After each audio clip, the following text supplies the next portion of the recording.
যে চৈতন্যদেবকে হত্যা করা হলো কেন? ওই যে বলছিলাম, রাধাকে তিনি জাতে তুললেন, কৃষ্ণ কথা, কেন ওখানে জগন্নাথ সর্বস্ব ভূমি, ওখানে শূদ্রদেরও প্রবেশাধিকার ছিল না। আপনি তো দেখেছেন ওখানে আনন্দবাজারে এখন সকল শূদ্রদেরও ভোজ টোজ দেওয়া হয়, এটা কিন্তু চৈতন্যদেবের অবদান। কারণ কি? এবং খুন হতে হলো ওই কারণে যে রাজা ছাড়া আর কিচ্ছু নয়।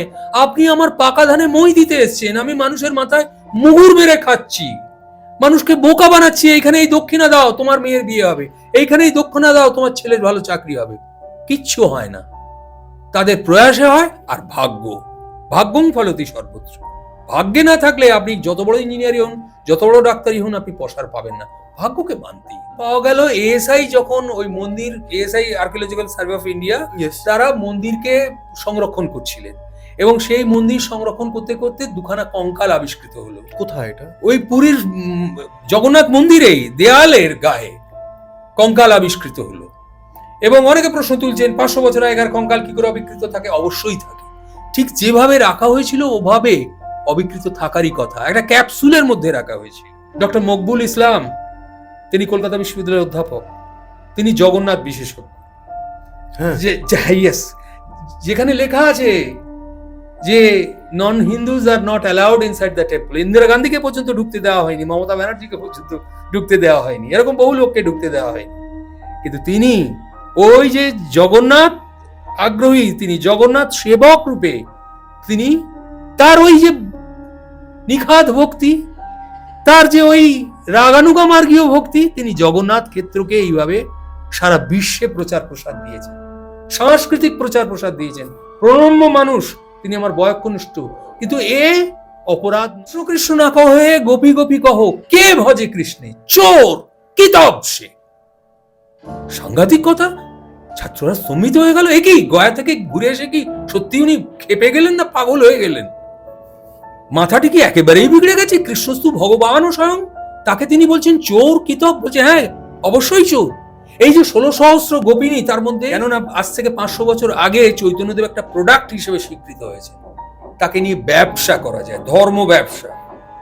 কার্ল মার্কস বলেছিলেন না, ধর্ম হলো সেই আফিং। একটা পাখিকে আপনি যদি আফিং খাইয়ে দেন, সে পাখি আবার উড়ে উড়ে এসে আপনার দাঁড়াতেই বসবে, কারণ আফিং এর নেশা। তো ওই আজকের দিনে ড্রাগস যেরকম, সেই রকম ওই নেশায় সে ফিরে ফিরে আসবে। তো সেই কারণে ধর্ম ব্যবসার একটা উপাদান হিসেবে লিভিং লিজেন্ড চৈতন্য পিণ্ড দান করতে গেলেন, গিয়ে দেখলেন গোয়ালি ব্রাহ্মণরা যারা ছিলেন, তাদের লোভ লালসা হৃদংসা দেখে তিনি স্তম্ভিত হয়ে গেলেন। তার মাত্র 16-18 বছর তার বয়স, তিনি একরকম তরুণ। তো তিনি দেখে অবাক হয়ে গেলেন যে এ কি, ব্রাহ্মণরা তারা তো এমনিই তারা প্রণামী দর্শনী পাবে, তাদের তো বলা হয় যে ভগবানের সঙ্গে তারা দুতিয়ালি করেন, কাজেই মানুষ সাধ্যমতো তাদের প্রণামী দেন, মন থেকেই দেন। কিন্তু তারপরও কি জুলুম, যে বিষয়টি কেউই পড়াতেন না, কেউই ক্লাসটা নিতেন না, চৈতন্য ভাগবত।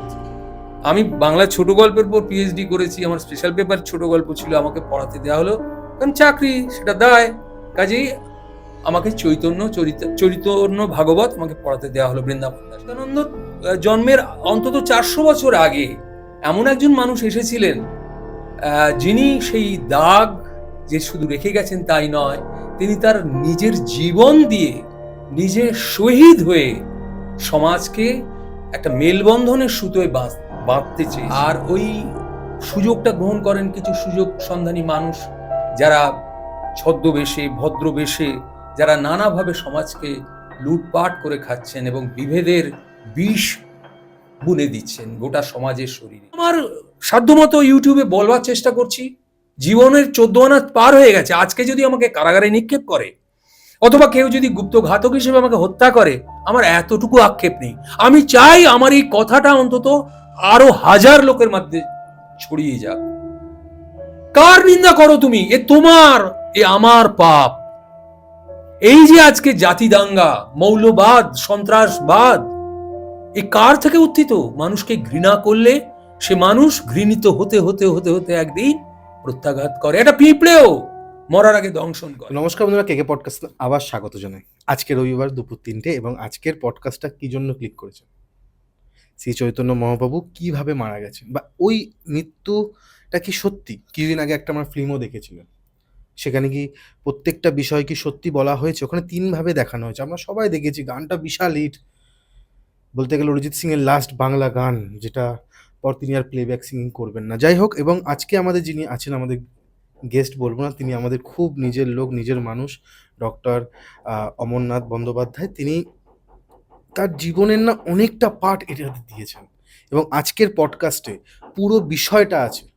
কিভাবে আমি বলবো না আর কিছু, আপনারা ডাইরেক্ট যাবেন তার কাছে, কিন্তু যে নাম্বারটা ব্লিঙ্ক করছে সে নাম্বারে জানেন কিভাবে আমাদের সাথে যোগাযোগ করতে হবে, এবং সারা বিশ্বের বাঙালির কাছে এই ধরনের ঘটনা, মানে আজকে যেটা হচ্ছে, প্রচার করার জন্য আপনারা আসুন, এসে কথা বলি একসাথে। অনেক কিছু, মানে এনার্জি থেকে শুরু করে জ্ঞান থেকে সব কিছু শেয়ার করবো, এবং কোনো রকম স্পিরিচুয়াল হেল্প যদি চান বা কোনো রকম প্রমোশনাল কাজ চান একসাথে বিজনেস করার জন্য বা বিজনেসকে গ্রোথ দেওয়ার জন্য, তার জন্য কল করবেন আর ডাইরেক্ট স্যারের কাছে। ধন্যবাদ। স্যার কেমন আছেন? এই গতানুগতিক জীবনযাত্রা, রবীন্দ্রনাথের ভাষায় থোড় বড়ি খাড়া, খাড়া বড়ি থোড়, সেভাবে দিনাতিপাত করতে হচ্ছে। তবে থাকতে তো হবেই, কারণ একদম। অনেক কাজ আমার বাকি রয়েছে। কারণ শুরুতে অনেক দেরি হয়ে গেছে কাজটা শুরু করতে। হুম হুম। কাজে এই দায়টা আমার সমাজের কাছে, আমার ব্যক্তি জীবনের কাছেও এবং সমাজের কাছেও। কারণ যে সমাজে আমি জন্ম নিয়েছি, বড় হয়েছি, সেখানে সত্যিই খুব দুর্দিন। মানে কোনো সমাধান হয়তো কিছু নেই, কারণ রোগ যখন জটিল হয়, গভীর হয়, তখন ডাক্তারবাবু বলেন যে এখন উপরওয়ালাই ভরসা। তো বাহ। কাজেই আমাদেরও বোধহয় ঠিক সেই রকমই দিন আসতে চলেছে, যে যদি সামগ্রিক চৈতন্য সম্পাদন হয় কোনো দিন, সামগ্রিকভাবে, এককভাবে বা গোষ্ঠীগতভাবে নয়, সামগ্রিকভাবে যদি চৈতন্য সম্পাদন হয়, তবেই হয়তো মানুষ নিজের মঙ্গল বুঝবে, সমাজের মঙ্গল বুঝবে, কিসে তার হিত, কিসে তার অহিত। না না, ডিস্টার্ব করতে আসিনি, কিছু কথা বলতে এসেছি। যেটা হচ্ছে যে কেকে পডকাস্টে এসে যদি আপনারা চান কিছু ঘটনা যেটা আমাদের সারা বিশ্বের বাঙালির কাছে কিছু নতুন ইম্প্যাক্ট দিতে পারে, সেই জন্য আসতে পারেন। বা ধরুন কোনো রকম প্রমোশনাল কাজ, সেই জন্য আমাদের সাথে কন্ট্যাক্ট করতে পারেন। আপনারা দেখেছেন আমরা কিভাবে কাজ করে থাকি, নাম্বার দিয়ে দিই স্ক্রিনের মধ্যে। এটা কিন্তু একমাত্র কেকে পডকাস্টই প্রথম শুরু করে। লাস্ট হচ্ছে কোনো স্পিরিচুয়াল গাইডেন্স, বুঝতে পারছেন না যে কি করলে বা কার কাছে গেলে ভালো হতে পারে, তার জন্য কেকে পডকাস্ট, এবং যে নাম্বারটা অলওয়েজ ব্লিঙ্ক করছে, কল করুন, আমরা আপনাদেরকে হেল্প করে দেবো। Thank you. ঘটনায় যাওয়া যাক। আর ওই সুযোগটা গ্রহণ করেন কিছু সুযোগ সন্ধানী মানুষ, যারা ছদ্মবেশে, ভদ্রবেশে, যারা নানাভাবে সমাজকে লুটপাট করে খাচ্ছেন এবং বিভেদের বিষ বুনে দিচ্ছেন গোটা সমাজের শরীরে, এবং সেটা যাতে ছড়িয়ে যায় সমস্ত সমাজ শরীরে, তার সুনির্দিষ্ট পরিকল্পনা অনুযায়ী তারা ব্যবস্থা নিচ্ছেন। তো এটা দেখে তো মন স্থির থাকে না। এ নজরুলের আমলেও নজরুল তো দেখিয়া শুনিয়া খেপিয়া গিয়াছি, তিনি বলেছেন যে কি সমাজের হালচাল। রবীন্দ্রনাথ তো বলেইছেন, রাজার হস্ত করে সমস্ত কাঙালের ধন চুরি। তো এই চৌর্যবৃত্তি, এই তঞ্চকতা, এর মধ্যেই আমরা আমাদের সংস্কৃতির, বিশেষ করে বাঙালি বঙ্গ সংস্কৃতির গর্ব করি, আমাদের ঐতিহ্যের গর্ব করি। নিশ্চয়ই আমি যদি জীবনটা ইতিবাচক দিক দিয়ে দেখি, তাহলে নিশ্চয়ই আমাদের এই সমাজের বুকেই এমন কিছু মানুষ এসেছিলেন, যারা কালের নিয়মেই হয়তো চলে গেছেন, কিন্তু তারা একটা আলো রেখে গেছেন। ওই বিবেকানন্দের ভাষায়, জগতে এসেছিস যখন একটা দাগ রেখে যা। তো বিবেকানন্দ জন্মের অন্তত 400 বছর আগে এমন একজন মানুষ এসেছিলেন, যিনি সেই দাগ যে শুধু রেখে গেছেন তাই নয়, তিনি তার নিজের জীবন দিয়ে, নিজে শহীদ হয়ে সমাজকে একটা মেলবন্ধনের সুতোয় বাঁধতে চেয়েছিলেন। এবং সেই মেলবন্ধনটা হলো কিন্তু সঙ্গীত, অন্য কিচ্ছু নয়। এসো তোমরা জড়ো হও, আমরা আজকে সমাজকে সংশোধন করব, আজ ছুটির দিন, আজ মঙ্গলবার, এসো জঙ্গল সাফাই করার দিন, ঠিক এইরকম আহ্বান নয়। বরং আজকে কীর্তন গান হবে, আজকে নারী পুরুষ সকলে মিলে আমরা যে যার মতো করে গাইবো, সুরে না হোক, অসুরেও যদি হয়, কিন্তু আমাদের অন্তরের আকুতিটা যেন আমরা ব্যক্ত করি, চেপে না রাখি, সেইটুকুই আমার আবেদন। এসো তোমরা সঙ্গবদ্ধ হয়। সেই বুদ্ধদেব এককালে বলেছিলেন, সংঘং শরণাং গচ্ছামি, এসো সঙ্গবদ্ধ হও। সঙ্গর থেকে বড় শক্তি আর কিছু নেই। তোমার কোটি কোটি টাকা থাকতে পারে, তোমার অর্থবল বিশাল, কিন্তু তোমার লোকবল নেই, তুমি মরে পড়ে থাকবে, তোমাকে মুখে জল দেওয়ার পর্যন্ত লোক থাকবে না, তোমাকে কেউ বলবে না যে ওগো কেমন আছো। দেবদাস উপন্যাসের শেষ অংশটি পড়লে আমরা বুঝতে পারি যে জমিদার পুত্র, হয়তো তার অনেক আহ, কর্মদোষ ছিল, কিন্তু পরিণামে তার যে মর্মান্তিক মৃত্যু হলো, শুধু চলচ্চিত্রে নয়, সে উপন্যাসখানার শেষ অনুচ্ছেদটুকু যদি আমরা পড়ি তাহলে বুঝতে পারবো যে মৃত্যুর সময় মানুষ তার প্রিয়জনের মুখ আর ওই চোখ দুটি দেখতে চায়, জলে ভরা চোখ দুটি, যাকে আমরা বিদায় জানাচ্ছি, সেই মানুষ যেন এই জন্মের তার যেন অপূরণীয় জিনিসগুলো পরজন্মে, যদি পরজন্ম বলে কিছু থাকে, পূরণ করে নিতে পারে।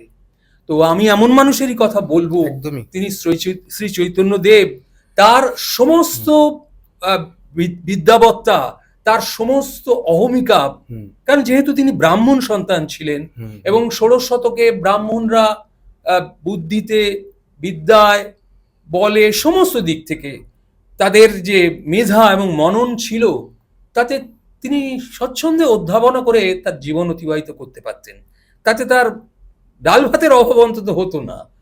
কিন্তু তার বাবা যে আক্ষেপ করেছিলেন, যে সেইটি তার মনের মধ্যে গাঁথা ছিল। জগন্নাথ মিশ্র আক্ষেপ করে তার স্ত্রীকে বলেছিলেন যে এত পড়িয়াই দেখো মোর ঘরে নাহি ভাত, এক বর্ণ শুদ্ধ যেবা উচ্চারিতে নারে, সহস্র পণ্ডিত গিয়া দেখো তার দ্বারে। তো এইটাই হচ্ছে কথা, যে বসন্তের কোকিল এই নিবন্ধেও বঙ্কিমচন্দ্র বললেন যে বসন্তের কোকিল তুমি বেশ লোক, তুমি শীত, তুমি বর্ষা, তুমি গ্রীষ্মের নও, তুমি বসন্তের কোকিল। ওই নসিবাবুর যেদিন জলসা ঘরটি মহা সমারোহে গমগম করত, সেদিন বহু টিকি টুপি টোপর তারা সমবেত ভাবে ভিড় করে থাকতো। কিন্তু যেদিন নসিবাবুর ছেলেটি মরিল, সেদিন কাহারও দেখা গেল না, কাহারও টিকি পাওয়া যাইল না। কেন? প্রত্যেকেরই কিছু না কিছু কাজ পড়িয়া গেল। তো এই হচ্ছে সেই বসন্তের কোকিলের কুহুরবের অন্তরালস্থিত কেকার ধ্বনি, কর্কশ ধ্বনি। ময়ূরকে দেখতে যেমন সুন্দর, তার স্বর তেমনই কর্কশ, অত্যন্ত সুন্দর প্রাণী, এবং তিনি তারা পেখম ধরে ময়ূরকে আকর্ষণ করার জন্য। আর ওই কোকিল কিন্তু আমাদের মনোহরণ করার জন্য ডাকে না, ডাকে তারা ওই স্ত্রী কোকিলের মনোরঞ্জন করার উদ্দেশ্যেই। তো কাজেই আমরা সমাজে এই স্বার্থপরতা যুগে যুগে কালে কালে দেখেছি, এবং আমরা সেই দৃশ্য অবলোকন করে চলেছি। বাবা দরকার কি? বিশেষ করে এই বিংশ শতকে, একবিংশ শতকে এসে আমরা বলি বাবা দরকার নেই, কাজ নেই, ওখানে যাস না।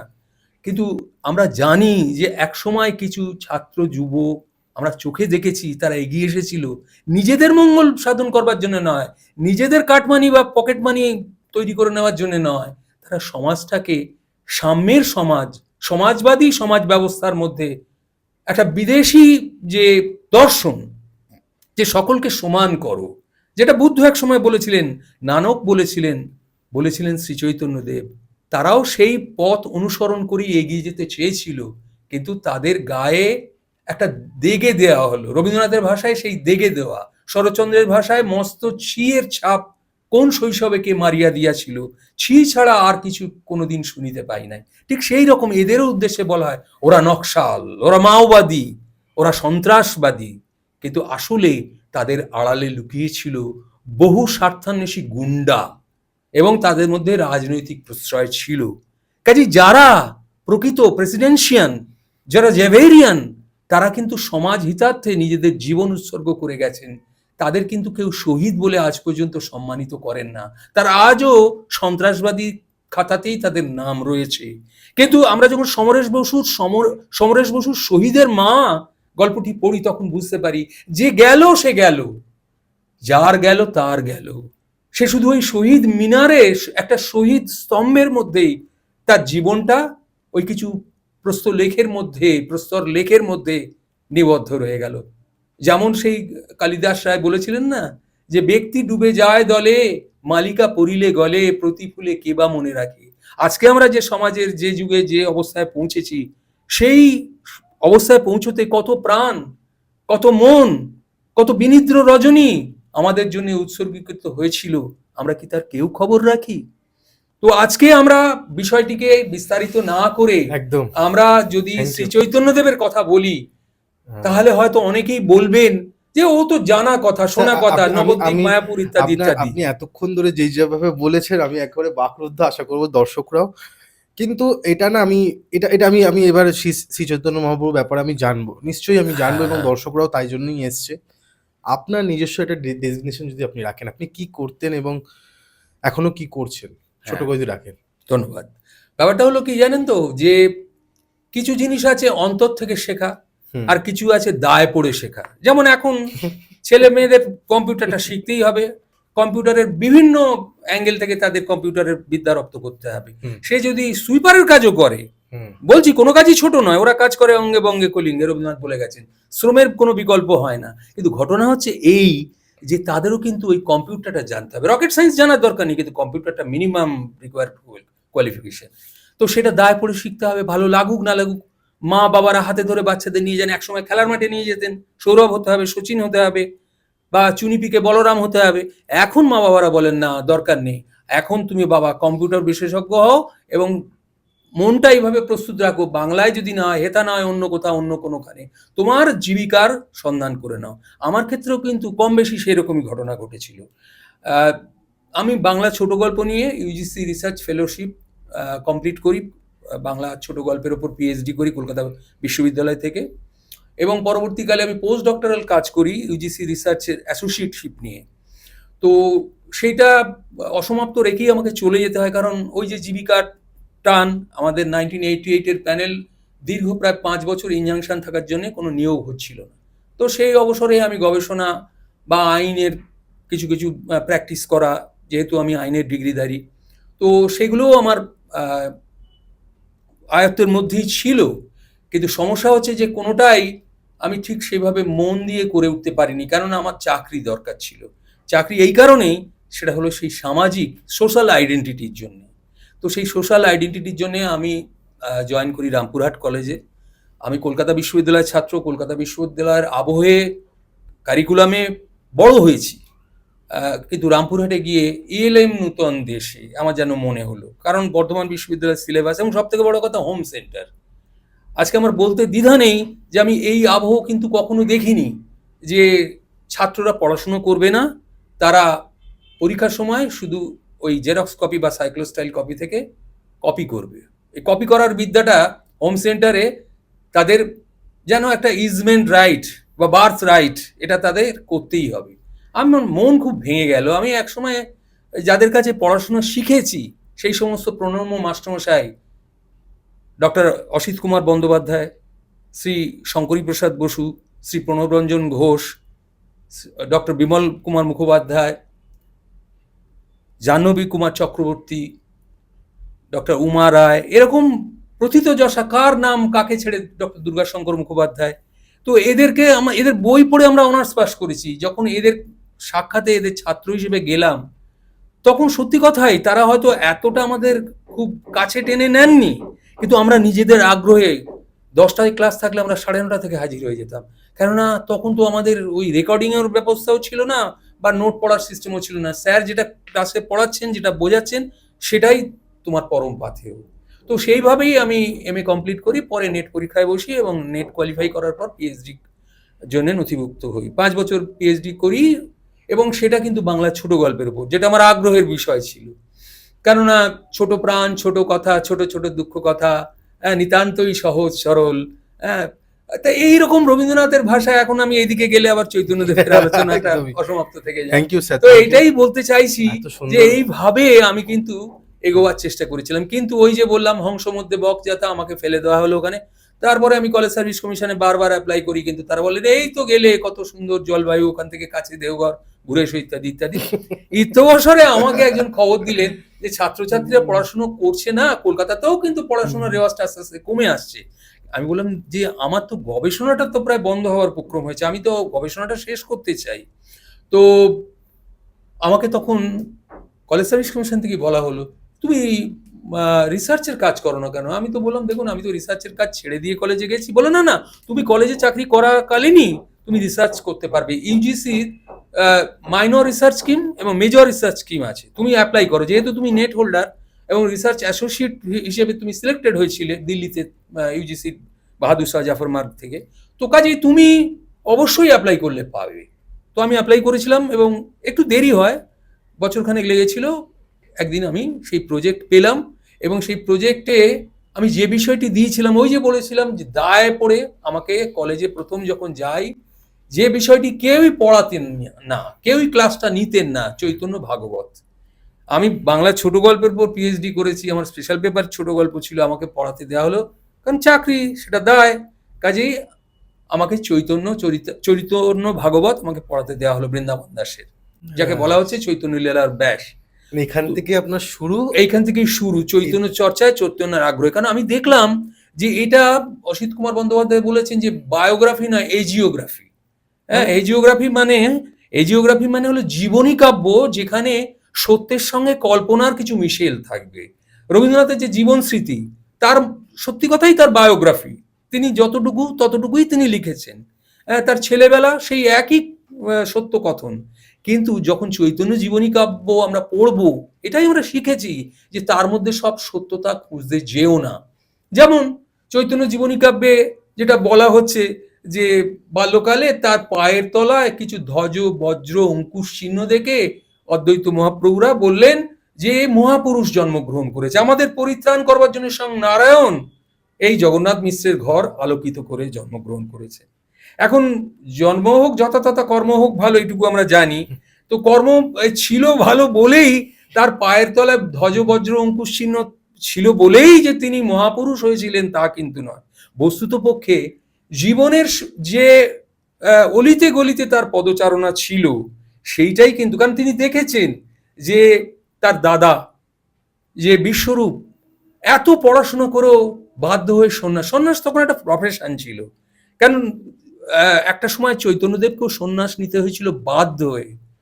একজন ঐতিহাসিক, আঞ্চলিক ঐতিহাসিক, সদ্য প্রয়াত যজ্ঞেশ্বর চৌধুরী, তিনি ব্যাংকে চাকরি করতেন, কিন্তু অসাধারণ তার মেধা মনন। তো তিনি বলেছিলেন যে চৈতন্যদেবের এই সন্ন্যাস গ্রহণ কিন্তু দায়ে পড়ে। তিনি বলেছেন বেশ আশ্রয়। আমরা চৈতন্য ভাগবতী তার সমর্থন পাই। বেশ আশ্রয় মানে এটা কি? বেশ আশ্রয় মানে তিনি সন্ন্যাসের ভেক নিয়েছিলেন। ভেক কথাটা শুনতে তো কানে লাগবে খটকা। ধরুন আপনার এই বাড়িটি বেশ শান্তির নীড়, হঠাৎ এক ভ্যান পুলিশ এসে দাঁড়ালো, গটমট করে সেখানে কিছু সিআরপিএফ নামলো, কিছু কলকাতা পুলিশে নামলো, এখানে কৌশিক বাবু কে আছেন, বেরিয়ে আসুন, আপনার সঙ্গে কথা আছে। দেখবেন গোটা পাড়া, কি হলো, এই ছেলেটা তো একটা ভালো কাজ করে জানি, হ্যাঁ প্রচারমূলক কাজ করেন, তিনি একটা এন্টারপ্রাইজ তৈরি করেছেন। তো হঠাৎ তার কাছে, তাহলে এখানে নিশ্চয়ই কিছু 2 নম্বরই হতো বা কিছু, হয়তো জেনারেল একটা কিউরিওসিটি, বা কেউ হয়তো একটা ফলস কমপ্লেন করেছেন। এক ভ্যান পুলিশ এলি, ওই যে ইউনিফর্ম, তার সকলকে সচকিত, কাজের লোক কাজ ভুলে যাবে। যে স্কুলে যাচ্ছে, মা তার বাচ্চাকে নিচে দাঁড়া দেখি কি হচ্ছে, আরে কৌশিক আমাদের পাড়ার ছেলে কি কাণ্ড করলো দেখ।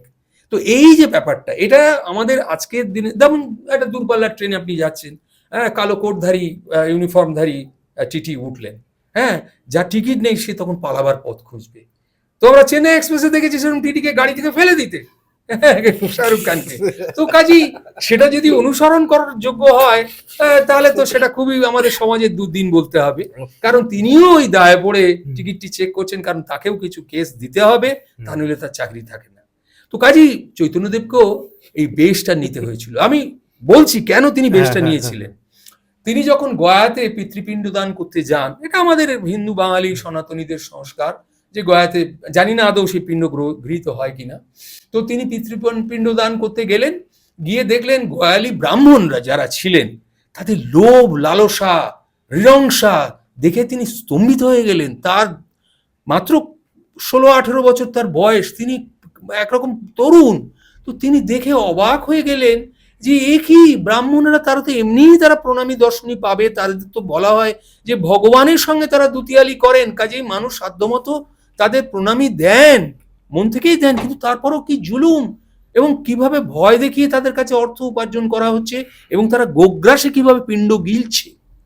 ঠিক এইভাবেই বলা আছে চৈতন্য ভাগবতে। সেই জন্যই গ্রন্থটা হয়তো আমার কাছে এত আকর্ষণীয় লাগলো। এইরকম সত্য কথন হয়তো অন্য কোনো জীবনী কাব্যে নেই। যে কিন্তু দুর্ভাগ্যের কথা, এখানে চৈতন্য জীবনের শেষ পর্বটি সেভাবে বর্ণিত হয়নি, যে কোনো কারণেই হোক। আমি বলছি যে পরবর্তীকালে চৈতন্য জীবনী কাব্যের যে শেষ অংশ, চৈতন্য জীবনের যে শেষ অংশটি উড়িষ্যায় রচিত হয়েছিল। যে কোনো কারণেই হোক বৃন্দাবন দাস হয় লেখার সময় পাননি অথবা তাকে থামিয়ে দেওয়া হয়েছিল, কারণ তিনি বস্তুগ্রাহ্য বিবরণ দিতে দিতে এগিয়ে যাচ্ছিলেন চৈতন্য জীবনের। কেননা আজ থেকে 500 বছর আগে চৈতন্যদেব একটা প্রোডাক্ট হিসেবে স্বীকৃত হয়েছেন, তাকে নিয়ে ব্যবসা করা যায়, ধর্ম ব্যবসা। কার্ল মার্কস বলেছিলেন না, ধর্ম হলো সেই আফিং। একটা পাখিকে আপনি যদি আফিং খাইয়ে দেন, সে পাখি আবার উড়ে উড়ে এসে আপনার দাঁড়াতেই বসবে, কারণ আফিং এর নেশা। তো ওই আজকের দিনে ড্রাগস যেরকম, সেই রকম ওই নেশায় সে ফিরে ফিরে আসবে। তো সেই কারণে ধর্ম ব্যবসার একটা উপাদান হিসেবে লিভিং লিজেন্ড চৈতন্যদেব, এবং এই কারণে চৈতন্যদেবকে বাংলা ত্যাগ করতে হয়েছিল। ওয়ান অফ দ্য কজ, এটা কিন্তু কারণ ছিল। আর দ্বিতীয় যে কারণটা, না, চৈতন্যদেব জীবদ্দশাতেই তাকে পূজা করা আরম্ভ হয়ে গিয়েছিল, এবং চৈতন্যদেব বলেছিলেন ওই অদ্বৈত থেকে, তার কাকার বয়সী স্থানীয় মানে বয়স আর কি, তো তাকে বলেছিলেন যে বলতো জ্ঞান বড় না ভক্তি বড়? তো অদ্বৈত মহাপণ্ডিত লোক, তিনি বললেন অবশ্যই জ্ঞান বড়, জ্ঞানের বিহনে মুক্তি নেই, সে তো জীবনানন্দও বলেছেন। তিনি বললেন মূর্খ, তুমি জ্ঞান বড় এই বিদ্যা দান করছো ছাত্রদের, তাদের ভ্রষ্টাচারই করছো। বলে তাহলে সত্য কি? বলে সত্য তোমাকে শেখাচ্ছি, বলে তাকে ওই উচ্চাসন থেকে নামিয়ে দুম দুম করে কিলোতে লাগলেন। তখন তার স্ত্রী বলছেন, আরে কি করো, বুড়া বিপ্র রাখো, বুড়া বিপ্র রাখো। মানে মানে এত ক্রোধে তিনি উন্মত্ত হয়ে গেছিলেন, কারণ তিনি কিছুতেই, যিনি শিক্ষাগুরু, যিনি আচার্য, তিনি এই শিক্ষা দিচ্ছেন ভক্তির থেকে জ্ঞান বড়। আর এইখানে একটা সত্য আছে, বুঝতে হবে। ভক্তি মানেই কিন্তু বৈধি ভক্তি নয়, ফুল বেলপাতা নয়। ভক্তি মানে আপনার এই ক্যামেরাটা, ভক্তি মানে আপনার এই সাউন্ড বক্সটা, এর প্রতি ডাক্তারবাবুর যে ছুরি কাঁচিটা, এর প্রতি যদি ভক্তি নিষ্ঠা না থাকে, তাহলে আপনার জ্ঞান বিফল। আমি সারা ভারতবর্ষে চিকিৎসার কারণে ঘুরেছি। ডাক্তারবাবু, নাম করা ডাক্তারবাবু, চেন্নাই অ্যাপেলো বলুন, জানি না নাম করাটা উচিত হচ্ছে কিনা, বা শঙ্কর নেত্রালয়, আপনারা পারলে এটা এডিট করে দেবেন কিন্তু, যদি আইনে বাদে। তো সেখানে তাদেরকে আমি জিজ্ঞেস করেছি, আত্মীয় পরিজনকে নিয়ে গিয়ে উৎকটিত চিত্তে, হাম তো সব কর দিয়া জো হামারা করনা থা, আব উপরওয়ালা ভরসা। একজন ডাক্তার বলছেন উপরওয়ালা ভরসা। আহমেদাবাদের একজন ডাক্তার, বিখ্যাত ডাক্তার, ডাক্তার পি.এন. নাগপাল, তার বিরাট একটা গণেশ মূর্তি আছে। বলে উনসে পুছো লড়কা कैसा है, उनका आंखों का हाल वही सुधार सकते हैं, हम उनके नौकर है। তো ভক্তি তো এটা, তিনি তো ফুল বেলপাতা দিয়ে নিত্য আরাধনা করছেন এমন নয়, বা সেখানে প্রণামীর ডালি সাজিয়ে রাখেননি। এই কথাটাই চৈতন্যদেব বলতে চেয়েছিলেন তার ছাত্রদের বা তাদের যারা সহযোগী ছিলেন তাদের, যে ভক্তির সংজ্ঞাটা যুগে যুগে কালে কালে কিন্তু পরিবর্তনশীল। এই বৈধিমার্গীয় ভক্তি মানুষকে ব্রাহ্মণ্যবাদের নিষ্ঠুর পেশনে আকীর্ণ করে রেখেছে। এই যে বর্ণাশ্রম প্রথা, এই যে অস্পৃশ্যতার প্রথা, যে আমরা মহাভারতেও দেখেছি একলব্যকে কিভাবে শূদ্র জ্ঞানে দ্রোণাচার্য ধনুর্বিদ্যা শিক্ষা দান করেননি, যেহেতু সে ক্ষত্রিয় সন্তান নয়। সে দ্রোণাচার্যের মূর্তি গড়ে সেখানে যে ধনুর্বিদ্যা রপ্ত করেছিল, একদিন দ্রোণাচার্যের কানে গিয়েছিল, এবং দ্রোণাচার্য তার বিদ্যাবত্তার পরীক্ষা নিয়ে তাকে বললেন, তুমি গুরু দক্ষিণা দেবে না? তো সকলের জানা গল্প। তখন বললেন, বলুন প্রভু, কি গুরু দক্ষিণা আপনি চান? বলে, তোমার ওই ডান হাতের বৃদ্ধাঙ্গুষ্ঠ তুমি কেটে আমার চরণে নিবেদন করো। তাহলে অবশ্যই গুরু বাক্য অবশ্য পারলো, আপনি আমাকে প্রত্যক্ষ দীক্ষা হয়তো দেননি, কিন্তু মনে প্রাণে আমি আপনাকে গুরু বলে মেনেছি। তো তিনি সঙ্গে সঙ্গে অঙ্গুলি কর্তন করে দ্রোণাচার্যের পদ প্রান্তে নিবেদন করলেন। আর তো তিনি সেই ধনুর্ধর হতে পারবেন না, কেন অর্জুনকে সেরা করতে হবে, অর্জুন তার প্রিয় ছাত্র। তো সেই কারণে তিনি একলব্য শূদ্র সন্তান বলে তাকে এইভাবে মহাভারতের যুগে বঞ্চনা করা হয়েছে। এমনকি ভাষার অধিকার পর্যন্ত কেড়ে নেওয়া হয়েছে নারীর কাছ থেকে, শূদ্রের কাছ থেকে। আমরা যে কোনো সংস্কৃত রস সাহিত্যের যে কোনো নাট্যকলা বা যে কবিতা বা গীতি কবিতা যাই আছে, আমরা সেখানে যে নায়িকাদের সংলাপ শুনি, তারা কিন্তু সংস্কৃত জানতেন, কিন্তু তারা সংস্কৃত উচ্চারণ করতে পারতেন না। কেন? নারী এবং শূদ্র সমপর্যায়ভুক্ত, তাদের ভাষার অধিকার ছিল প্রাকৃত, সে স্বতন্ত্র কথা। কিন্তু এইটা দেখে দেখে চৈতন্যদেব, এবং ওই গয়াতে গিয়ে যে অভিজ্ঞতা সঞ্চিত হলো, তিনি বললেন যে না, I have to do something, আমাকে কিছু করতেই হবে, জীবন একটাই। এই জীবনে যদি আমি সেই সংস্কার যা দলে দলে মানুষকে ধর্মত্যাগ করতে বাধ্য করছে, তখন ইসলাম তার উদাত্ত আহ্বান নিয়ে এসেছে যে এসো সমবেত হও, এখানে কোনো জাতের বিচার নেই, জাতের নামে বজ্জাতি জাত জালিয়াত খেলছো জুয়ায়, এটা নেই, এখানে এসো সকলে এই চন্দ্র খচিত তারকা খচিত সবুজ পতাকার তলে সমবেত হও, এখানে কোনো জাতিভেদ বর্ণভেদ প্রথা নেই। তো পীড়িত হলো চৈতন্যদেবের, তখন তো গৌরাঙ্গ তিনি, তো তার মন পীড়িত হলো। তিনি প্রথমে শুরু করলেন কোথায়? ছাত্রদের দিয়ে, এবং তিনি গভীরভাবে অনুধ্যান করে দেখেছিলেন যে কৃষ্ণকে ভগবান বলে যে মানেন যারা, তারা কতটা কৃষ্ণ চরিত্র বিচার করেছেন। কৃষ্ণের মধ্যে যে নিষ্ঠুরতা, কৃষ্ণের মধ্যে যে তঞ্চকতা, এই যদি আমার ছাত্রদের বলে যেতে না পারি, তো তার আমি চলে যাওয়ার পর তারাই তো এই বাণী আমার বহন করে নিয়ে যাবে। সেই জন্যই তিনি বলেছিলেন, গয়া থেকে ফিরে এসে, তার আগে তিনি অধ্যাপনা করতেন, তার বাড়িতেই তার টোল ছিল, পূর্ববঙ্গ পরিক্রমায় এসেছেন, পণ্ডিত হিসেবে তার নাম হয়েছে, এবং তিনি কেশব কাশ্মীরি, সারা ভারতে তিনি বিখ্যাত তার্কিক, তাকে তর্কযুদ্ধে পরাজিত করেছেন। ফলে তিনি তখনকার পর্যায়ে তিনি প্রায় নোবেল পুরস্কার পেয়ে গেছেন ভারতবর্ষে। সেই মেরিট, সেই মেধা নিয়ে তিনি বললেন, চৈতন্য ভাগবতে উল্লেখ রয়েছে, কৃষ্ণ কৃষ্ণ না কহ হে গোপী গোপী কহ। তখনও রাধার কথা আসেনি, আমি ব্যাখ্যায় আসছি কোনটা রাধা আর কোনটা গোপী, তাদের মধ্যে তারতম্য কি। কৃষ্ণ কৃষ্ণ না কহ হে গোপী গোপী কহ, কে ভজে কৃষ্ণে চোর কিতব সে। সাংঘাতিক কথা। ছাত্ররা স্তম্ভিত হয়ে গেল, একই গয়া থেকে ঘুরে এসে কি সত্যি উনি খেপে গেলেন না পাগল হয়ে গেলেন? মাথাটি কি একেবারেই বিগড়ে গেছে? কৃষ্ণস্তু ভগবানও স্বয়ং, তাকে তিনি বলছেন চোর কিতব, বলছে হ্যাঁ অবশ্যই চোর। এই যে 16 সহস্র গোপিনী, তার মধ্যে কেউ কেউ রয়েছেন কুমারী অনুরা, কেউ কেউ রয়েছেন পরোড়া, কেউ কেউ রয়েছেন স্বাধীন ভর্তৃকা, কেউ কেউ রয়েছেন প্রসিত ভর্তিকা। আমাদের যে নারীদের যে পর্যায়ক্রম নির্ধারণ করে দেওয়া আছে বাদশায়নের যে শাস্ত্রানুসারে, সে নারীরও ক্যাটাগরি করা হয়েছে, যেমন শঙ্কিনী, পদ্মিনী, হস্তিনী, এইরকম ভাবে নারীদের বিভিন্ন ক্যাটাগরিতে বিভক্ত করা হয়েছে। রূপ, লক্ষণ ইত্যাদি তাদের 64 কলায় পারদর্শী হওয়ার কথা বাদশাহিনী স্বয়ং বলে গেছেন। আমাদের এখানে তো বাদশাহিন সেভাবে পঠিত হন না, কিন্তু বিদেশে পঠিত হন, জার্মানিতে পঠিত হন, ইংল্যান্ডে পঠিত হন, আমেরিকায় পঠিত হন।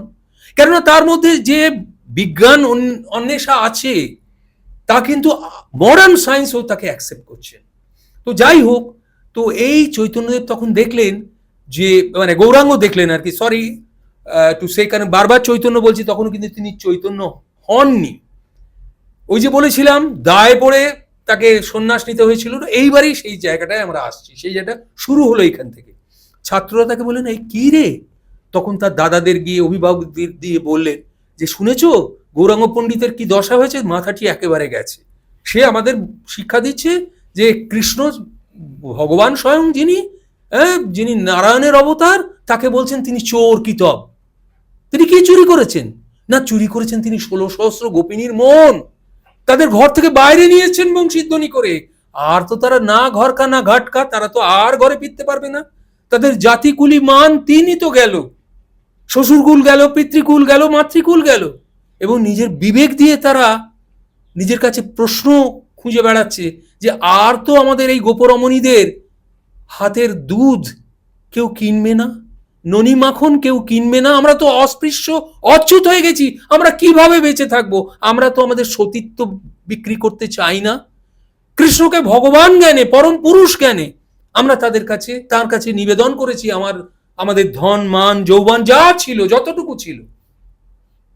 প্রসঙ্গ সূত্রে বলি যে এই উপাখ্যান, যাকে পরবর্তীকালে বৈষ্ণব পদাবলী আখ্যায়িত করা হয়েছে, যা সারা বিশ্বকে আলোড়িত করেছে, রাধা কৃষ্ণ কথা, এই কোথা থেকে এসেছিল? ওই যে বলেছিলাম রাজার হস্ত করে সমস্ত কাঙালের ধন চুরি। সারা বিশ্বে গবেষণা করে দেখা গেছে এ কিন্তু বৈষ্ণবদের মৌলিক সৃষ্টি নয়, এ চোরাই ধন, চুরি করে আনা ধন। তখন তো কপিরাইট অ্যাক্ট ছিল না, তো সেই সময় কোথা থেকে চুরি করে আনা হয়েছিল? ডক্টর শশীভূষণ দাশগুপ্ত, অকাল প্রয়াত অধ্যাপক, তিনি বলে গেছেন শ্রীরাধার ক্রমবিকাশ দর্শনে ও সাহিত্যে গ্রন্থখানা পড়ে দেখুন। কেউ পড়ে না, বাজারে হয়তো খুঁজলে হয়তো কলেজ স্ট্রিট ছাড়া কোথাও পাবেন না, কিন্তু সেই বইখানায় দেখুন এই শ্রীরাধিকা, যিনি রব শুনে ধাবিতা হন, যার আর অন্য কোনো পূজ্য বস্তু নেই, যার অদেয় কিচ্ছু নেই, সেই রাধা বা আরাধিকা, সাধিকা তার জীবন, যৌবন, মন সমস্ত কিছু দিয়ে এই পরস্ত্রী, পরকীয়া নারী এই যে প্রেম করেছেন, এ হয়তো সমাজে কলুষিত প্রেম হিসেবে চিহ্নিত ছিল। ফলে হায়ার লেভেলে, হায়ার টায়ারে এই গীতি কিন্তু ছিল না, কিন্তু পপুলারিটি ছিল। আমরা দেখি কি ডুগডুগি বাজিয়ে যে বাদর খেলাতে আসে, মাদারিকা খেল, তার ওই গান, বা পটুয়ারা যে পটচিত্র নিয়ে এসে যে গান করে, তাও কিন্তু অনেক জায়গায় পপুলার হয়। তেমনি আভির সম্প্রদায় এই গান প্রথম বেঁধেছিল। রাধা ওই বৃষভানু তনয়া, উনি আয়ন ঘোষের স্ত্রী, এবং চন্দ্রাবলী তিনিও কিন্তু ওই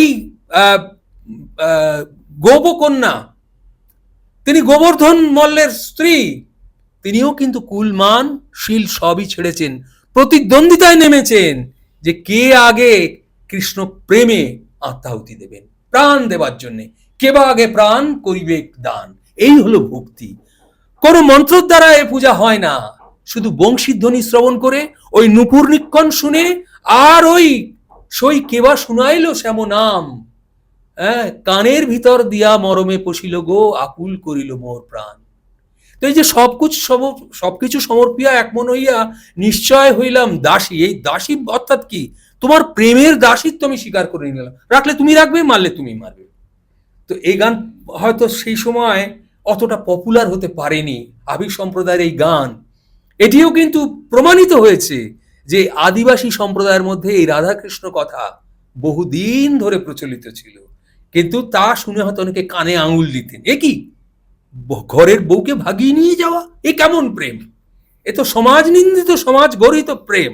বললে না, প্রকৃত প্রেম কি, যে প্রেম প্রতিকূলতার মধ্যে বাধাপ্রাপ্ত হয়ে, সহস্র অবরোধের মধ্যে দিয়ে নিজেকে উৎসর্গ করে দেয়, যা খুশি হোক, আমার প্রাণ তো একটাই, যাবে যেভাবেই হোক যাক, আমি সেই প্রাণটুকু সম্বল করে আমি এগিয়ে যাব। জটিলা কুটিলা বা অন্যান্য যারা বয়স্করা আছেন, তারা যে শাস্তি কি দেবেন, আমার হস্তপদ কর্তন করবে, আমার হাত বান্ধিবি, পা বান্ধিবি, মন বান্ধিবি কেমনে। তো কাজে এইভাবে রাধিকাকে অনুসরণ করে সকলেই তখন সেই প্রেমের দৌড়ে সামিল হয়েছেন, 16 সহস্র গোপিনী, যে আমাদের এই প্রতিকূল প্রেম অর্জন করতে হবে, বাম্য প্রেমকে অর্জন করতে হবে। সাধক যেমন ভাবে তপস্যা করেন, এও কিন্তু ভক্তির এক নতুন সরণি। এই সরণির নির্দেশ প্রথম নিয়ে এলেন চৈতন্যদেব। বিদ্যাপতি, ওই যে চৈতন্য জীবন কথায় আছে না, জয়দেব বিদ্যাপতি চণ্ডীদাসের গীত, আস্বাদয়ের রামানন্দ স্বরূপ সহিত, তো তার মধ্যে কি আছে, তো কলুষিত প্রেম।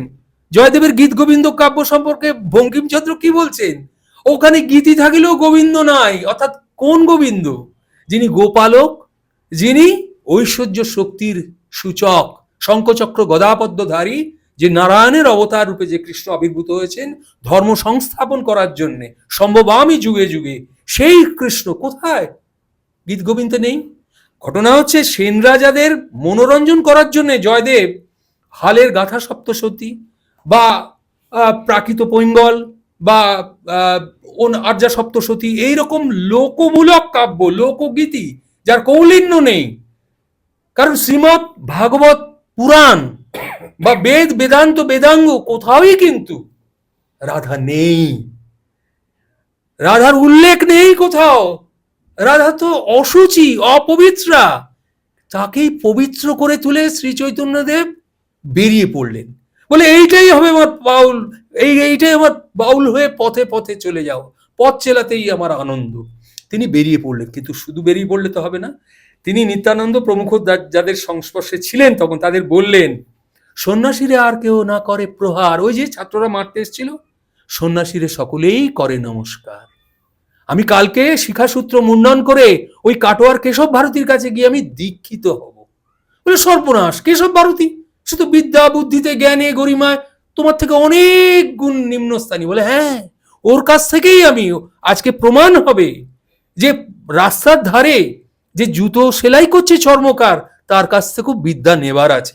আমি আমার সকল অহং বিসর্জন দিয়ে ওই গঙ্গা এবং অজয়ের সঙ্গমস্থলে যে কেশব ভারতী নামক সাধক আছেন, তার কাছে দীক্ষিত হয়ে বলবো, আমাকে তুমি মন্ত্র দাও, যাতে আমি জনচিত্ত জয় করতে পারি। আমার কোনো উপাস্য নেই, আমি জনচিত্ত জয় করতে চাই। এই সমাজটা ভেঙে ভেঙে খান খান হয়ে যাচ্ছে ব্রাহ্মণ্যবাদের অত্যাচারে।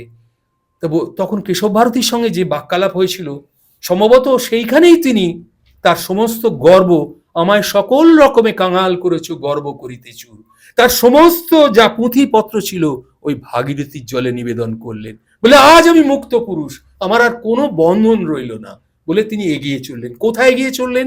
তিনি এগিয়ে চললেন শ্রীক্ষেত্র জগন্নাথ ক্ষেত্র, জগতের যিনি নাথ, জগৎ যিনি ত্রাণ করেন সেই জগন্নাথ। এবং ওই জগন্নাথ কিন্তু লুণ্ঠিত, ওই জগন্নাথ কিন্তু ছিলেন ব্যাধিদের উপাস্য।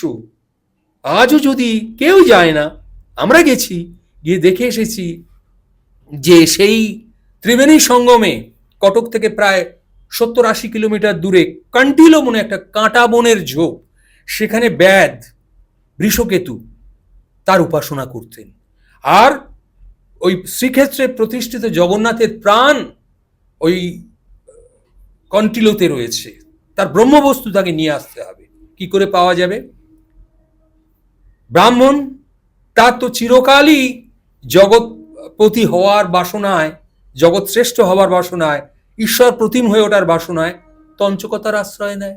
যেমন ভাবে ব্রাহ্মণের ছদ্মবেশে কর্ণের কবচকুণ্ডল হরণ করেছিলেন ইন্দ্র স্বয়ং, তেমনি ভাবে বিদ্যাপতি নামক, এই বিদ্যাপতি কিন্তু মিথিলার কবি বিদ্যাপতি নন, ইনি ওই উড়িষ্যার রাজা ইন্দ্রদুম্নের সভাকবি ছিলেন। তাকে বললেন, যাও তুমি, ওই ব্রহ্মবস্তু না নিয়ে এলে আমার জগন্নাথ প্রতিষ্ঠা হবে না।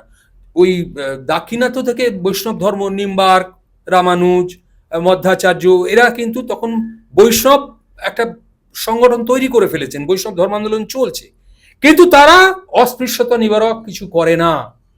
তারা কিন্তু এই যে বর্ণাশ্রম প্রথা তাকে বিলুপ্ত করে না, যদিও জগন্নাথ হিসেবে জগন্নাথকে প্রতিষ্ঠিত করে, কিন্তু তাকে মনে করে তিনি পুরুষোত্তম জগন্নাথ, তিনি কৃষ্ণের থেকেও বড়।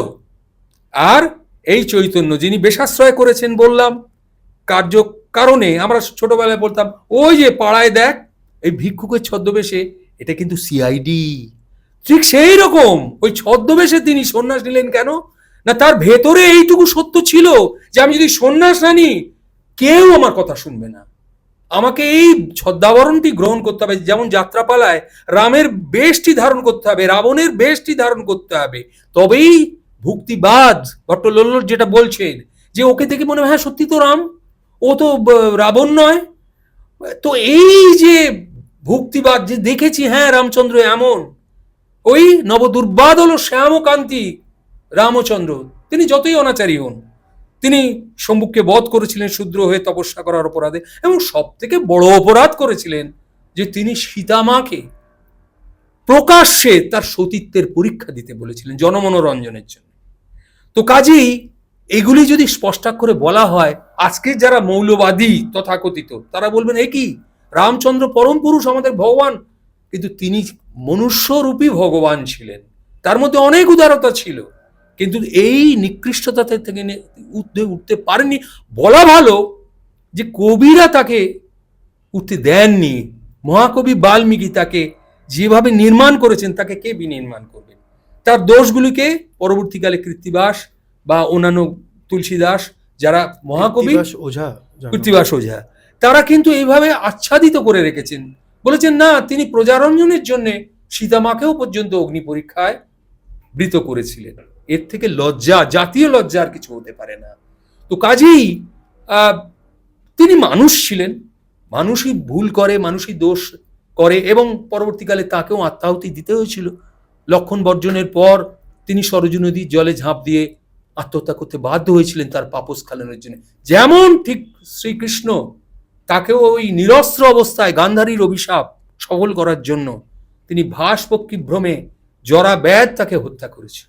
তার কারণ তিনি সমস্ত কুরু বংশকে তারই পরামর্শক্রমে অর্জুন প্রমুখ পঞ্চ পাণ্ডবদের দ্বারা নিধন করেছিলেন, এবং তাদেরকে ওই বৃদ্ধ অন্ধ ধৃতরাষ্ট্র এবং গান্ধারী, যিনি নিজের দৃষ্টিকে আচ্ছাদিত করেছিলেন, তাদেরকে নিরাশ্রয় নির্বান্ধব করে বানপ্রস্থে পাঠিয়েছিলেন। এই অপরাধের জন্য গান্ধারী সতী নারী তাকে অভিশপ্ত করেছিলেন। বললেন, মা, তোমার এই অভিশাপ সত্য হবেই, কেননা আমি একদিক গড়তে চাইলে আমার অন্য দিক ভাঙবেই, কাজেই না হলে সত্য স্থাপিত হবে না। আমি তোমার এই অভিশাপকে আমি বরণ করে নিলাম। একদিন আমি নিরস্ত্র অবস্থায় আমার যদুকুল ধ্বংস হবে মুষল পর্বে, এবং একদিন আমি নিরস্ত্র অবস্থায় আত্মরক্ষার সুযোগ আমি পাবো না, আমি কিন্তু এইভাবে মারা যাব, কেননা সতী নারীর অভিশাপকে আমায় সত্য করতেই হবে। তো জরাব্যাধ তাকে হত্যা করার পর ভাসপক্ষী ভ্রমে যখন কৃষ্ণ মরণোন্মুখ, তখন বললেন, তখন তো ব্যাধ তো হতচকিত, কি আশ্চর্য, আমি কৃষ্ণবধ করে ফেললাম। বলে, না, তুমি কিচ্ছু করো, তুমি তো নিমিত্ত, তুমি যা করেছো এ তো কালের প্রারব্ধ, এ তো তুমি নিমিত্ত মাত্র হয়ে তুমি তোমার কর্ম সম্পাদন করেছো। তবে তোমাকে আমি একটি নির্দেশই দিচ্ছি, যে আমাকে যখন সৎকার করা হবে তখন আমার নাভি তো দগ্ধ হবে না, সেই নাভিটি তুমি সম্বল করে আমার চিতাবশেষ থেকে, এটা তোমার অধিকার, এটা পুরুষানুক্রমিক অধিকার। কারণ আমি ক্ষত্রিয় কুলে জন্মগ্রহণ করলেও আমাকে হয়তো আমার মামা কংস বধ করতেন, সেই অবস্থায় আমাকে রক্ষা করেছিল ওই শূদ্র যাদবেরা এবং বৈশ্য কুলপতিরা, ওই নন্দ রাজারা। নাহলে আমি অষ্টম গর্ভের সন্তান, আমি কিন্তু রক্ষিত হতে পারতাম না। তো কাজেই এ তোমার অধিকার, এ তোমাদের কালের অধিকার, তুমি আমার উপাসনা করার একমাত্র অধিকারী। তুমি পুরুষানুক্রমে আমার এই নাভিকে স্থাপন করে একটি দেউল তৈরি করো, সেই দেউলে তুমি নিভৃত সাধনা করো। তো এইভাবেই সাধনা চলছিল। তা ইন্দ্রদ্যুম্ন যখন শ্রীক্ষেত্রে জগন্নাথ স্থাপন করলেন, জগন্নাথকে তিনি পূর্ণাবয়ব করতে চেয়েছিলেন, যেটা লোকশ্রুতি, যে তিনি কি করছেন সেটি দেখার জন্যে রানী কৌতূহল দমন না করতে পেরে দরজা খুলে ফেলেছিলেন, তাতেই জগন্নাথ অসম্পূর্ণ থেকে গিয়েছিলেন। তো সেই অবস্থায় বিশ্বকর্মা চলে গিয়েছিলেন। তো রাজাকে বিশ্বকর্মা বলে গিয়েছিলেন যে এই অসম্পূর্ণ দেবতাই পূর্ণায়ত হয়ে উঠবে ভক্তির আধারে। সে ভক্তির প্রাণ কোথায় পাবে? তিনি নির্দেশ দিয়েছিলেন, তিনি রয়েছেন ওই নীলমাধবের বুকে। কোথায় নীলমাধব? কন্টিলো নামে একটা জায়গায়, কাঁটার ঝোপে, সেখানে তিনি ব্যাধের দ্বারা উপাসিত হচ্ছেন, শূদ্রদের দ্বারা। কি সর্বনাশ! ব্যাধ উপাসনা করছে নবীন মাধবের, নীলমাধবের? বলে, হ্যাঁ, তারা পুরুষানুক্রমে এর অধিকারী। তুমি যদি তাকে সংগ্রহ করে আনতে পারো ছলে বলে কৌশলে, তবেই তোমার এই জগন্নাথ প্রাণ প্রতিষ্ঠিত হবে। তার অঙ্গ পরিপূর্ণ না হলেও তিনি পূর্ণায়ত হয়ে উঠবেন, জগতের নাথ হয়ে উঠবেন। তা কিভাবে তাকে করা যায়, হরণ করা যায়? প্রথমত যুদ্ধ। হ্যাঁ, রাজা তো যুদ্ধে পারদর্শী, রাজারা তো যুদ্ধ বিগ্রহ করেই তো। কিন্তু এভাবে তো যদি আমি না পাই, বৃষকেতুকে হত্যা করলেও তো আমি পাবো না ব্রহ্মবস্তু, তাহলে ক্ষত্রিয়ের অন্য বল কি? ছল। তিনি ব্রাহ্মণকে বললেন, তোমার তো বুদ্ধি আছে, তুমি উপায় ঠাউরাও। তো তিনি বিদ্যাপতিকে প্রেরণ করলেন। বিদ্যাপতি ছলনা করলেন কার সঙ্গে? ওই বৃষকেতু তনয়া ললিতার সঙ্গে। তাকে প্রণয়ে মুগ্ধ করলেন এবং তাকে স্ত্রী হিসেবে বরণ করলেন, এবং সেখানেই তিনি পরম সমাদরে গেলেন, জয় করলেন, ফিরে এলেন এমন নয়, তাকে বশীভূত করলেন। বললেন, বলো তো ললিতা, তুমি তো আমায় এত ভালোবাসো, তুমি শূদ্রাণী হয়েও আমি তোমাকে পত্নীত্বে বরণ করেছি, তুমি আমাকে এইটুকু ভক্তির অর্ঘ্য দেবে? তোমার বাবা বৃষকেতু ওই ব্রাহ্ম মুহূর্তে কোথায় যান? বলে, সে তো আমি তোমায় বলতে পারবো না, তুমি আমার প্রাণ নাও, আমি বলতে পারবো না। বলে, তোমাকে আমি তোমার কাছে এইটুকু প্রার্থনা করছি, ভিক্ষা করছি, তুমি আমাকে জানাও, তুমি ব্রাহ্মণের অভিশাপ নিও না। তখন ললিতা বললেন, আমি বলতে পারি, কিন্তু তুমি যেন কাউকে বলো না, তুমি শপথ করো। বললে, না না, আমি কাউকে বলবো না। বলে ওই বিদ্যাপতি একদিন ললিতার সাহায্যে বৃষকেতুকে অনুসরণ করে চললেন। তার তো চোখ বাঁধা, বাবা মুস্তাফা তাকে চোখ বেঁধে নিয়ে যাচ্ছে।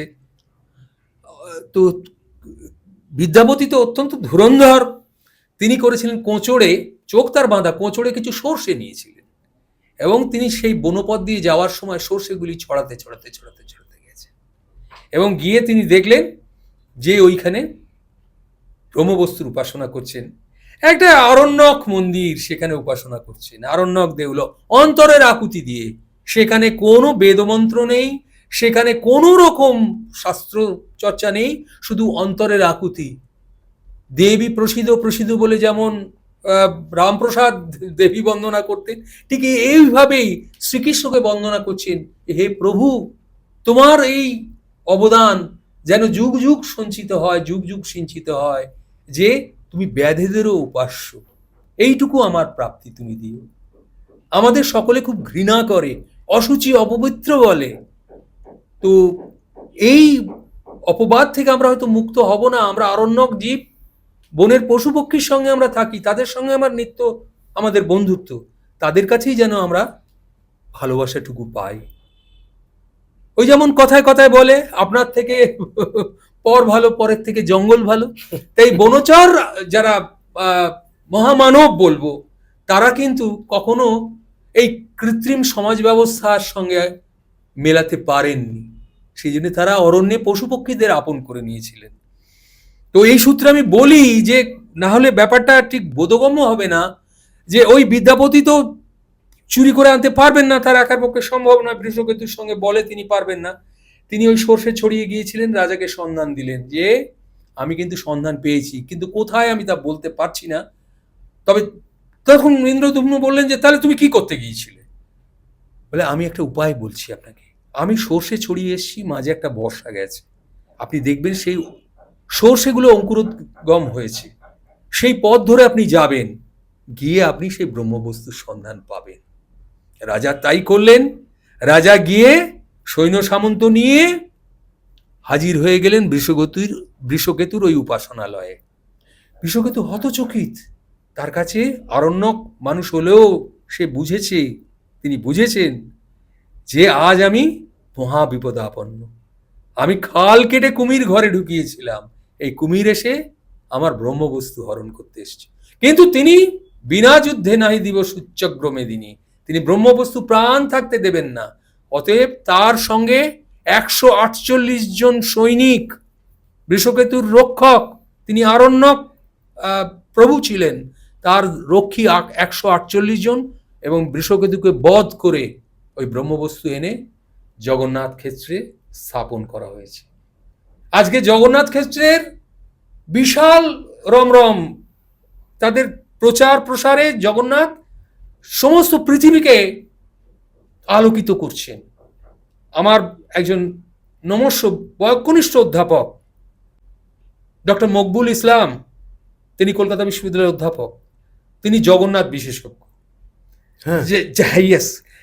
যেখানে লেখা আছে যে non Hindus are not allowed inside the temple, Indira গান্ধীকে পর্যন্ত ঢুকতে দেওয়া হয়নি, মমতা ব্যানার্জিকে পর্যন্ত ঢুকতে দেওয়া হয়নি, এরকম বহু লোককে ঢুকতে দেওয়া হয়নি। কিন্তু তিনি ওই যে জগন্নাথ আগ্রহী, তিনি জগন্নাথ সেবক রূপে, তিনি তার ওই যে নিখাদ ভক্তি, তার যে ওই রাগানুগা মার্গীয় ভক্তি, তিনি জগন্নাথ ক্ষেত্রকে এইভাবে সারা বিশ্বে প্রচার প্রসার দিয়েছেন, সাংস্কৃতিক প্রচার প্রসার দিয়েছেন। প্রণম্য মানুষ তিনি, আমার বয়োকনিষ্ঠ, কিন্তু এ অপরাধ নয়। এই মকবুল ইসলামকে আমি প্রণাম করি যে তিনি সারা বিশ্বে ভারতবর্ষের জগন্নাথকে প্রতিষ্ঠিত করেছেন। জগন্নাথ শুধু শ্রীক্ষেত্রেই নেই, হাজার হাজার গ্রাম, হাজার হাজার নগর এবং বহির ভারতেও অসংখ্য জগন্নাথ মন্দির আছে। কিন্তু স্থানমাত্রে বা অন্যান্য কিছু পারিপার্শ্বিক কারণে শ্রীক্ষেত্র পুরীতেই কিন্তু তিনি বিরাটভাবে প্রতিষ্ঠিত হয়েছেন। কিন্তু সেই প্রতিষ্ঠার পেছনে ছিল ওই ব্রাহ্মণ্যবাদী চক্রান্ত। কেননা ওই বৃষকেতুর কাছ থেকে ব্রহ্মবস্তু কন্টিলো থেকে নিয়ে এসে, নীলমাধবের কাছ থেকে নিয়ে ওই জগন্নাথ ক্ষেত্রে প্রতিষ্ঠিত করা হয়েছিল। আজও তিনি সেইভাবেই অধিষ্ঠিতা হয়ে রয়েছেন। তো যাই হোক, আমরা যেটা বলছিলাম যে চৈতন্যদেব তিনি কিন্তু এই ব্রাহ্মণ্যবাদের নিচতাহীনতা দেখে তিনি সংকল্প করলেন আমাকে শুরু করতে হবে। ওই যে বেশাশ্রয় নিয়েছিলেন, যে আমি যেটা বলবো শুনোরে মানুষ ভাই, সবার উপরে মানুষ সত্য, তাহার উপরে নয়। তোমরা কি ছাড় পূজা পার্বণ করো, ব্রত পার্বণ করো, উপবাস করো, দলে দলে মানুষ ধর্মান্তরিত হয়ে যাচ্ছে। কিসের লোভে, কিসের টানে তারা যাচ্ছে? তারা যাচ্ছে ব্রাহ্মণ্যবাদের অত্যাচারে। আমি গয়াতে গিয়ে দেখেছি, আমি নবদ্বীপে গিয়ে থেকে যে দেখেছি। কাজে তোমাদের সেই চেতনা আরোপ করবার জন্য আমি চৈতন্য হয়ে এসেছি। যখন তিনি শ্রীক্ষেত্রে উপনীত হলেন, খানিকটা জলপথে খানিকটা স্থলপথে, এইভাবে যখন তিনি গিয়ে জগন্নাথ দর্শন করলেন, তিনি আর নিজেকে সংবৃত রাখতে পারলেন না, তিনি গিয়ে ছুটে জগন্নাথকে আলিঙ্গন করলেন। আর সঙ্গে সঙ্গে মার মার মার মার ধ্বনিতে ওখানকার পান্ডা প্রতিহাররা এগিয়ে এসে বেদম মার লাগালো। ওই 24 বছরের দিহল সন্ন্যাসীকে মারতে মারতে প্রায় আধমারা করে ফেলল। ইতিহাস চৈতন্য ভাগবতে তার উল্লেখ রয়েছে। তখন ওই নবদ্বীপের পণ্ডিত বাসুদেব সার্বভৌম তিনি কোনো উপস্থিত ছিলেন। আরে কাকে মারছো? একে মেরো না, এ তো জগন্নাথ মিশ্রের পুত্র, নবীন সন্ন্যাসী, এ তো মহাপণ্ডিত অধ্যাপক, কিন্তু এর এই দশা করলো কে? তাড়াতাড়ি তাকে তার নিজের কুটিরে নিয়ে এসে জলসিঞ্চন করে চেতনা সম্পদ। তোমার এই মতিগতি হলো কি করে? তুমি তো দিব্য অধ্যাপনা করছিলে। ওই পরবর্তীকালে নেতাজি যেমন আইসিএস ছেড়ে দিয়ে দেশপ্রেমের জন্য, দেশোদ্ধার করবার জন্য নিজে বেরিয়ে পড়লেন, ইনিও বেরিয়ে পড়েছেন মানব সমাজকে সংশোধন করার জন্য। রবীন্দ্রনাথ যেমন বলেছিলেন না যে পরাধীনতা কোথায়? পরাধীনতা আমাদের সমাজে। আগে সমাজকে স্বাধীন করো, সমাজকে শিক্ষিত করো, সমাজকে চেতনাবান করো, পরে রাষ্ট্রনীতি। হয়তো রবীন্দ্রনাথকে তখন সকলে বলেছিল ওই ইংরেজের পদলে। বঙ্কিমচন্দ্র কিন্তু ব্যালেন্সটি করতে পেরেছিলেন। বঙ্কিমচন্দ্র কিন্তু একদিকে কিন্তু ডেপুটি ম্যাজিস্ট্রেট হিসেবে ইংরেজের গোলামি করে গেছে তার জীবিকার জন্য, আর অন্যদিকে বন্দে মাতরম লিখে দেশাত্মবোধক মন্ত্রে আনন্দমঠের মাধ্যমে দেশপ্রেম ছড়িয়ে গেছে। এবং উনি সেই ইতিহাস আমাদের শিক্ষা করতে বলেছেন। উনি বলেছিলেন বাঙালির ইতিহাস নাই। ওটাকেই আমরা একটু বিস্তৃত করে বলতে পারি ভারতবর্ষীয় ইতিহাস নেই। চৈতন্যদেবকে আমরা কতটুকু জানি? তাকে কৃষ্ণাবতার রূপে পূজা করি। নবদ্বীপে মায়াপুরে যান, সেখানে বলবেন কোটি কোটি টাকার বিজনেস হচ্ছে। ইসকন আজকে কোটি কোটি টাকার ফুল প্রসাদ ইত্যাদি বিতরণ করছেন। হ্যাঁ, হয়তো বলবেন তাতে সমাজের তো একটা দিক রক্ষিত হচ্ছে, ফুল চাষিদের মঙ্গল হচ্ছে, হোটেল ব্যবসা প্রসারিত হচ্ছে, কিন্তু চৈতন্যদেব যে মানব কল্যাণের জন্য নিজেদের সমস্ত অহংকার বিসর্জন দিয়ে সবাইকে এক করতে চেয়েছিলেন সেটা বলুন। নাহলে দলে দলে লোক মানুষ প্রাণ রক্ষার্থে বা ভিন্ন আকর্ষণে তারা ধর্মান্তরিত, এই সনাতন ধর্ম বিলুপ্ত হয়ে যাবে। যেমন পৃথিবী থেকে বহু ধর্ম বহু ভাষা বিলুপ্ত হয়ে গেছে রক্ষণশীলতার কারণে। এখন পৃথিবীতে কজন হিব্রু ভাষায় কথা বলেন? কিন্তু একসময় হিব্রু অত্যন্ত সমৃদ্ধ ভাষা ছিল। আমাদের এই ভারতবর্ষে প্রাকৃত ভাষা, যা প্রকৃতি থেকে জাত, সাধারণ মানুষের আম জনতার ভাষা, সংস্কৃতজ্ঞ পণ্ডিতরা তাকে অত্যন্ত ঘৃণা করতেন এবং ঘৃণাভরে তাকে তাদের নাটকে, তাদের কবিতায় স্থান দিয়েছেন দাসী, দাস দাসী এবং নারীর মুখে। আজকে যারা সংস্কৃত পণ্ডিত এসে বলুন আমার কাছে, আমি তার কাছে শিক্ষা গ্রহণ করব তার পদপ্রান্তে বসে, যে কেন আপনাদের এই যে সংস্কৃত রস সাহিত্য নিয়ে এত গর্ব, আপনারা নারীর মুখে দাস দাসীর ভাষা বসিয়েছেন। তারা কি বিদুষী ছিলেন না? শকুন্তলা কি বিদুষী ছিলেন না? সীতামা কি বিদুষী ছিলেন না? পড়ালেখা কিছু জানতেন না? সংস্কৃত ভাষায় যখন রাজা বা ব্রাহ্মণ বলছেন, তারা কি করে উত্তরটা দিচ্ছেন? সেই ভাষা যদি তাদের বোধগম্য না হতো। এও এক নিষ্ঠুর পেষণ, পীড়ন, এও এক ব্রাহ্মণ্যবাদের অত্যাচার। তো আমি আমার সাধ্যমতো ইউটিউবে বলবার চেষ্টা করছি, জীবনের 14 আনা পার হয়ে গেছে। আজকে যদি আমাকে কারাগারে নিক্ষেপ করে অথবা কেউ যদি গুপ্ত ঘাতক হিসেবে আমাকে হত্যা করে, আমার এতটুকু আক্ষেপ নেই। আমি চাই আমার এই কথাটা অন্তত আরো হাজার লোকের মধ্যে ছড়িয়ে যাক। কার নিন্দা করো তুমি? এ তোমার, এ আমার পাপ। এই যে আজকে জাতি দাঙ্গা, মৌলবাদ, সন্ত্রাসবাদ, এ কার থেকে উত্থিত? মানুষকে ঘৃণা করলে সে মানুষ ঘৃণিত হতে হতে হতে হতে একদিন প্রত্যাঘাত করে। এটা পিঁপড়েও মরার আগে দংশন করে। ওই আরণ্যক মানুষ যাদের সংস্কৃতি ছিল, তাদের অপহরণ করে এই আমাদের আর্য সাহিত্য তথা বৈদিক সাহিত্য সমৃদ্ধ হয়েছে। কোথাও গ্রন্থঋণ স্বীকার করেছে তারা? গ্রন্থ উৎস তারা বিবৃত করেছে? এমনকি রবীন্দ্রনাথ কি করেছেন? যে বাউলাঙ্গের গান তিনি রচনা করে গেছেন, কীর্তনাঙ্গের গান রচনা করে গেছেন, পাশ্চাত্য সুর তিনি রচনা করে গেছেন, তার উৎসটি তিনি বর্ণনা করে গেছেন। আমি চিনি গো চিনি তোমারে ওগো বিদেশিনী, পুরোপুরি বিদেশের সুর তিনি আহরণ করেছেন। নজরুল করেছেন এই ব্যাটলফিল্ডে গিয়ে তার গজল গান, কিন্তু তিনি হয়তো প্রকারান্তরে বলেছেন, কিন্তু নিচে তো বলে যাননি, হরিনাম দিয়ে জগৎ মাতালে আমার একলা নিতাই একলা নিতাই। যে এই গগনহার করার এই গান অবলম্বন করে তিনি যদি তোর ডাক শুনে কেউ না আসে রে তবে একলা চলো রে, এই গান রচনা করেছেন। তো অ্যারিস্টটল বলেছেন অনুকরণ হলো সামান্য ধর্ম, শিল্পের সামান্য ধর্ম, এটাকে চুরি বলে না। কিন্তু তুমি বাবা এক জায়গায় গ্রন্থ ঋণটা স্বীকার করো, উৎসটাকে বলো, তাহলে অন্তত সেই অভাগা কবির দল তারা অন্তত স্বীকৃতি পাবেন, তাদের হয়তো 1000 বছর পরেও প্রতিষ্ঠিত করা হবে। আমরা মহাকাব্য রামায়ণ মহাভারতের রচয়িতা হিসেবে কাদের জানি? মহামুনি বাল্মীকি এবং ব্যাসদেব। কিন্তু তাদের উৎস সন্ধান, কাহিনীর উৎস সন্ধান যখন করতে যাই দেশে বিদেশে, তখন এই রাম কাহিনীর নানা রূপ দেখি। তারা কোথা থেকে এই কাহিনী পেয়েছেন? ওই লোকসমাজ থেকে। লোকসমাজ হলো সেই ধাত্রীভূমি, ওই মাঝি মাল্লা, ওই কৃষক, ওই শ্রমিক, ওই ঘরের নারী। রবীন্দ্রনাথ লোকসাহিত্যে সেটা প্রকাশ করে গেছেন। তো সেইটা কিন্তু আজ সেই শিকারের দিন এসেছে, যে এই রাধাকৃষ্ণ কথা যারা সাধনা করেছেন কোনো মন্দিরে গিয়ে নয়, শুধু কৃষ্ণের বংশীর ধ্বনি শুনে, নূপুর নিক্কণ শুনে তারা নিজেদের প্রাণ তুচ্ছ করে, কেউ কন্যকা, কেউ পরোড়া, কেউ স্বাধীন ভর্তিকা, কেউ তাদের স্বামী প্রবাসগত। তো সেই সমস্ত বাধা উপেক্ষা করে, সামাজিক সমস্ত বাধা উপেক্ষা করে তারা এগিয়ে গেছেন এই চিরপ্রেমিক চির কিশোরের সেই বংশীর ধ্বনিতে। বয়স সেখানে বাধা মানেনি, শাস্ত্র সেখানে বাধা দেয়নি, তারা সব কিছু উপেক্ষা করে এগিয়ে গেছে। এই কথাকে পাথেয় করে চৈতন্যদেব এগিয়ে গেছে। রাধাকৃষ্ণ কথা শোনাতে এসছো এই পবিত্র ধামে, তুমি অচিরেই বিনষ্ট হবে। একবার তোমার প্রাণ রক্ষা হয়েছে, বাসুদেব সার্বভৌম তোমাকে রক্ষা করেছে।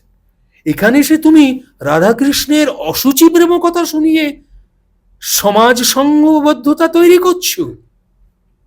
বুদ্ধদেবের আদর্শে তিনি সঙ্গং শরণং গচ্ছামি সঙ্গ তৈরি করছো। তুমি তো সমাজ শত্রু। তুমি শূদ্র বান্ধব হতে পারো, কিন্তু তুমি ব্রাহ্মণের চরম শত্রু। তার যারা শুভানুধ্যায়ী ছিলেন তারা বলেন অবিলম্বে তুমি সরে যাও, কারণ তুমি একা, তোমার গান ছাড়া আর কোনো অস্ত্র নেই। সশস্ত্র রাজশক্তির সঙ্গে তুমি কিভাবে পারবে? ওই রাজা প্রতাপরুদ্র তিনি তোমার ভক্ত হতে পারেন, তার প্রেমিক হিসেবে তিনি চিহ্নিত হতে পারেন, কিন্তু তার এই পুরীর পান্ডা এবং ওই সেবায়িতদের যে স্বার্থান্ধতা, তাকে রোধ করার তো কোনো ক্ষমতা নেই। আজও আপনি কালীঘাট মন্দিরে যান, দক্ষিণেশ্বরে যান, তারাপীঠে যান, তারকেশ্বরে যান, সব জায়গায় সেই লুণ্ঠন চলেছে, সেই ট্র্যাডিশন সমানে চলেছে। ব্রাহ্মণ্যবাদের এই যে অত্যাচার, এই অত্যাচার কিন্তু আজকে আমাদের টুকরো টুকরো টুকরো করতে করতে একটা সংসারের মধ্যেই ভাগাভাগি, কেউ শাক্ত, কেউ শৈব, কেউ বৈষ্ণব, কেউ গানপত্য, এইভাবে ক্রমশ ভাঙতে ভাঙতে ভাঙতে ভাঙতে তারা, যেমন সৌরভ বিলুপ্ত হয়ে গেলে পঞ্চবর্ষক গোষ্ঠীর সৌর ধর্ম একমাত্র কোণারকে ছাড়ার কোথাও গিয়ে পাবেন না। কিন্তু আমরা তো 33 কোটি দেবদেবীর উপাসক ছিলাম। এই 33 কোটি দেবদেবীর মধ্যে মনসা চণ্ডী কোথা থেকে এসছে? শীতলা কোথা থেকে এসছে? ওই রাজার হস্ত করে সমস্ত কাঙালের ধন চুরি। পাড়ায় যমরাজের পুজো হবে, পাড়ায় মনসা দেবীর আরাধনা হবে, শীতলার আরাধনা হবে সমাজ মঙ্গলের জন্য। কিন্তু এ লুণ্ঠিত দেবী কোথা থেকে এসেছে? আর্যিকরণ করেছেন কিভাবে? একবারও কি স্বীকার করেছেন মানচি আম্মা হয়েছেন মনসা দেবী, চান্ডী থেকে হয়েছেন চণ্ডী? তো কাজেই এই চেতনা দিতে গিয়ে চৈতন্যদেব বহু মানুষকে সন্ন্যাস থাকা সত্ত্বেও তিনি শত্রু করে তুললেন। তো তখন তিনি কি বললেন? হেথা নয় অন্য কোথাও, অন্য কোনোখানে আমাকে বেরিয়ে পড়তে হবে, ওই শূদ্র মাঝে আমাকে নিজেকে বিলীন করে দিতে হবে। আর সেই সঙ্গে আরেকটা কাজ করতে হবে। আমার কাজ কিন্তু এখন বহুবিধ, কারণ স্বয়ং নিত্যানন্দ বলেছে যে যদি তোর ডাক শুনে কেউ না আসে রে তবে একলা চলো রে। ঠিক এই ভাষায় নয়, এই ভাবে। আমরা ডক্টর বসন্ত কুমার মল্লিক, অধ্যাপক, কলিঙ্গ বিশ্ববিদ্যালয়, তার একখানা বই আছে protest and descent of মেডিয়েভাল eastern India. সেখানে বলছেন একজন নিরস্ত্র মানুষ শুধু খোল করতাল আর কণ্ঠকে সম্বল করে গোটা ভারতবর্ষের চিত্তকে জয় করেছিলেন। ভূমিকে হয়তো জয় করতে পারেননি, কিন্তু চিত্ত জয় করেছিলেন। কিছুদিনের জন্য হলেও স্থগিত হয়ে গিয়েছিল ধর্মান্তরণের কাজ, থেমে গিয়েছিল আরণ্যক মানুষদের পালিয়ে যাওয়ার প্রয়াস। তারা ভেবেছিল না, এই একজন নীল শেয়াল নয়, এ আমাদের আপনজন। কাজেই আজ আমরা যখন তোপচাঁচি যাই, রাজরাপ্পা যাই, তার থেকে 20 কিলোমিটার দূরে পরেশনাথ পরেশনাথ পাহাড়ের অদূরে যে কাজ্জু বলে যে পাহাড়টি আছে, সেই চরণ পাহাড়ি যাকে নামাঙ্কিত করা হয়েছে, সেখানে আমরা গিয়ে দেখতে পাই ওই ফসিল। বাঘ, ভাল্লুক বা অন্যান্য বনজ জীবজন্তু এই নিরস্ত্র সঙ্গীতজ্ঞের পেছন পেছন চলেছেন। হ্যামলিনের বাঁশিওয়ালা যেমন বাঁশি বাজাতে বাজাতে চলে গেছিল গ্রামের সব শিশুদের নিয়ে, ইনিও সেইভাবে, শুধু মানুষ নয়, কালো কালো মানুষ, আরণ্যক মানুষ, তাদের অদেহ কিচ্ছু নেই, তারা ভালোবাসায় উজাড় করে দিতে পারে সবকিছু, কারণ তারা কৃত্রিমতা, ভ্রষ্টাচার এটা শিখতে পারেনি। এখন অবশ্য বিষ অনেক বুনে দেওয়া গেছে, সে বিষ ফলও ফলছে, কিন্তু 16 শতকে সেটা ছিল না।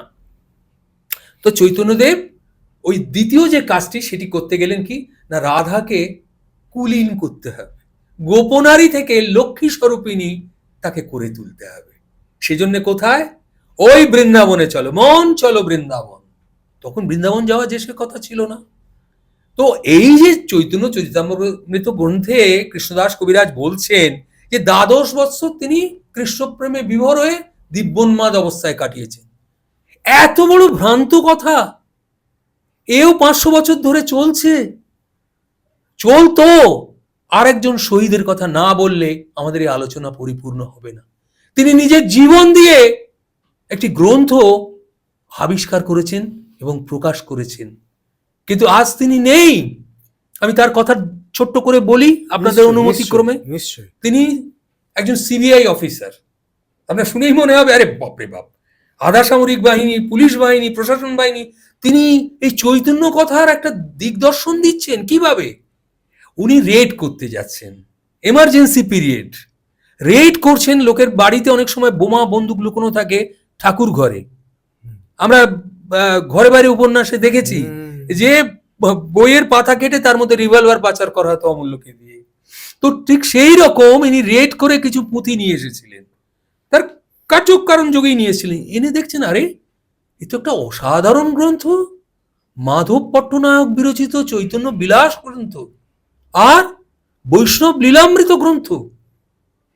একখানি গ্রন্থে চৈতন্যদেবের ব্যক্তি জীবন আর আরেকটি জীবনে চৈতন্যদেবের সামাজিক জীবন। একজন আই উইটনেস, প্রত্যক্ষদর্শী কবি মাধব পট্টনায়ক প্রায় নিরক্ষর ছিলেন। তিনি ভিক্ষার উদ্দেশ্যে যাত্রা করেছিলেন জগন্নাথ ক্ষেত্রে, কারণ মন্দির হলো সব থেকে ভালো ভিক্ষার স্থান। আজও আমরা দেখতে পাই কালীঘাট, দক্ষিণেশ্বর, তারাপীঠ, বিভিন্ন জায়গায় অসংখ্য ভিক্ষুক, তাদের মধ্যে প্রকৃত ভিক্ষুক কেউ কেউ, কেউ সাজা ভিক্ষুক, তারা অবস্থান করছে। তো সেইভাবে তিনি ভিক্ষার উদ্দেশ্যে যাত্রা করেছিলেন। পথিমধ্যে তিনি ভবানন্দ গৃহে রাত্রি যাপন করেছিলেন।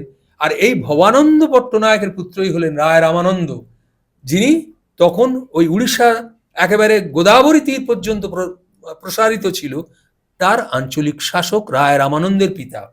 সেই ভবানন্দ গৃহে গিয়ে তিনি বললেন, আজকে আমার পথিক আমি রাতটুকু আশ্রয় দিন। বলে তুমি কোথায় যাবে? বলে আমি জগন্নাথ ক্ষেত্রে যাবো। কি উদ্দেশ্যে যাবে? ভিক্ষার জন্য। দুটো আমি পেটের দায়ে বেরিয়ে পড়েছি। 21 বছরের সুলক্ষণ দেখতে সুদর্শন একজন যুবক, এসো এসো বাবা, তুমি আমার ঘরে আশ্রয় গ্রহণ করো। আর সেই রাত্রেই একটা কীর্তনের আসর বসেছিল ওই ভবানন্দ গৃহে। তো সেই ভবানন্দর কাছে তিনি তিনি আশ্রয় গ্রহণ করে বললেন, বাহ, এইভাবে নাম কীর্তন করেও, বলে দেখো এরা কিন্তু ভিক্ষুক নয়, এরা নাম কীর্তন করেন, মানুষ এসে এদের নানান ডোল দিয়ে যায়, তুমি তাই করো না, আমি রামানন্দের কাছে পাঠাচ্ছি, তুমি সঙ্গীত শিক্ষা গ্রহণ করো, বিদ্যা চর্চা করো, ভিক্ষাবৃত্তি নৈব নৈব চ, ভিক্ষুক হয়েও না, তুমি সক্ষম সবল জোয়ান, তুমি বিদ্যা অর্জন করো, বুদ্ধি অর্জন করো, আর সঙ্গীতকে সাধনা করো, তুমিই পারবে। তো তিনি একখানি পত্র লিখে ওই মাধব পট্টনায়ককে পাঠালেন, এবং মাধব পট্টনায়ক তিনি ওই চিল্কা থেকে পুরীর উদ্দেশ্যে যাত্রা করলেন, এবং সেখানে গিয়ে তিনি রায় রামানন্দের কাছে আশ্রয় গ্রহণ। বাবা চিঠি লিখে দিয়েছেন, বলে এসো এসো এসো, তুমি কি জানো? বলে আমি কিচ্ছুই জানি না, লেখাপড়া কিচ্ছু শিখিনি, বাবা মা আমাকে কিচ্ছুই শেখাতে পারেননি, আমি গরিব কৃষক সন্তান।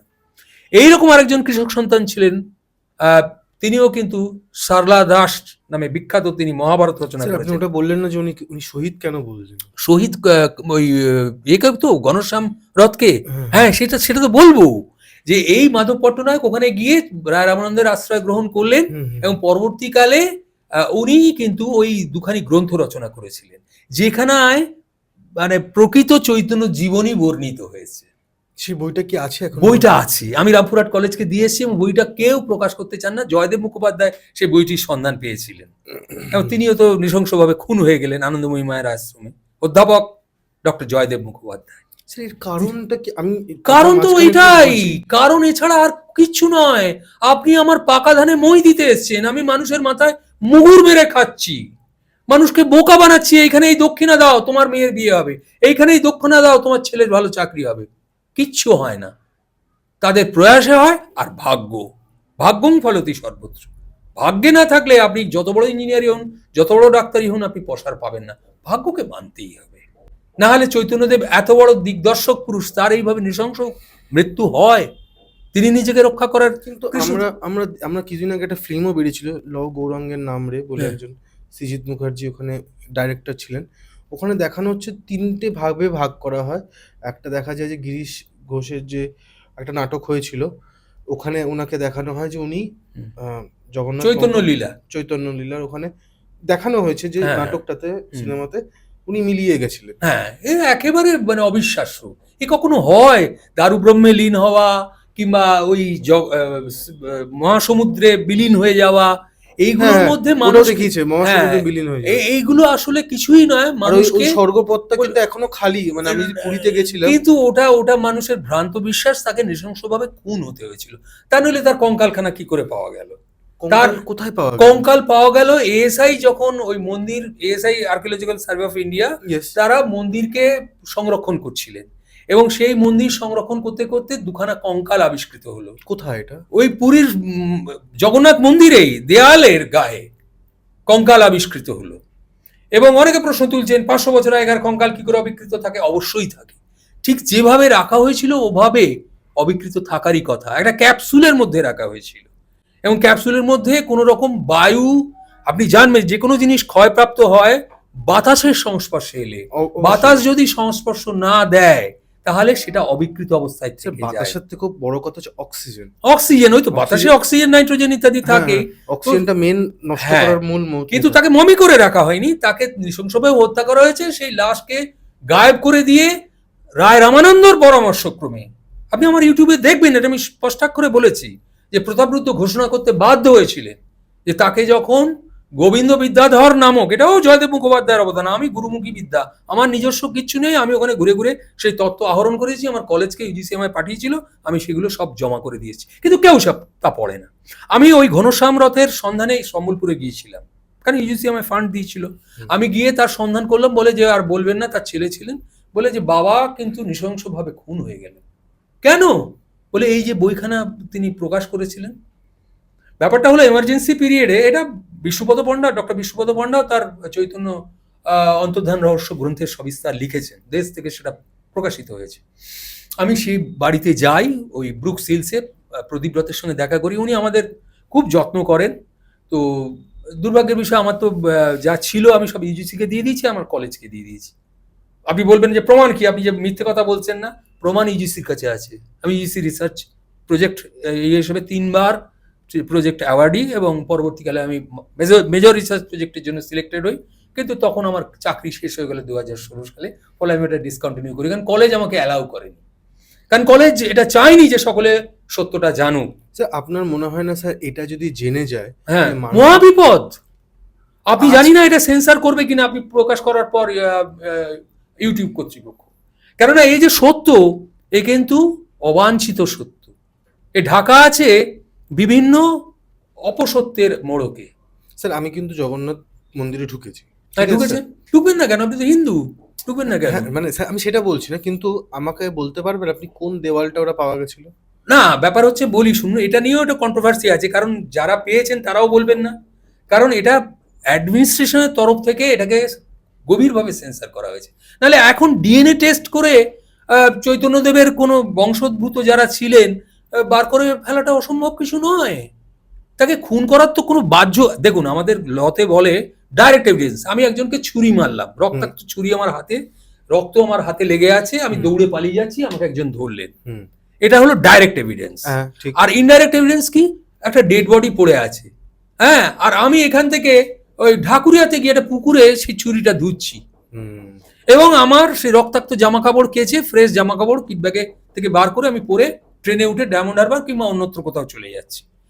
কেউ সেটা দেখেছেন? মানে হ্যাঁ, একজনকে দেখেছি তো সেই পুকুরে এসে তার রক্ত মাখা ছুরি, হ্যাঁ, তা এটা হলো ইনডাইরেক্ট এভিডেন্স। লতে এটাও কিন্তু একটা স্বীকৃত পন্থা পদ্ধতি, কারণ আমিও তো আইনেস না। তো ঘটনা হচ্ছে এই যে ইনডাইরেক্ট এভিডেন্স, যে অবশ্যই তিনি খুন হয়েছিলেন যদি ওই কঙ্কালের ডিএনএ টেস্ট নাও করা যায়।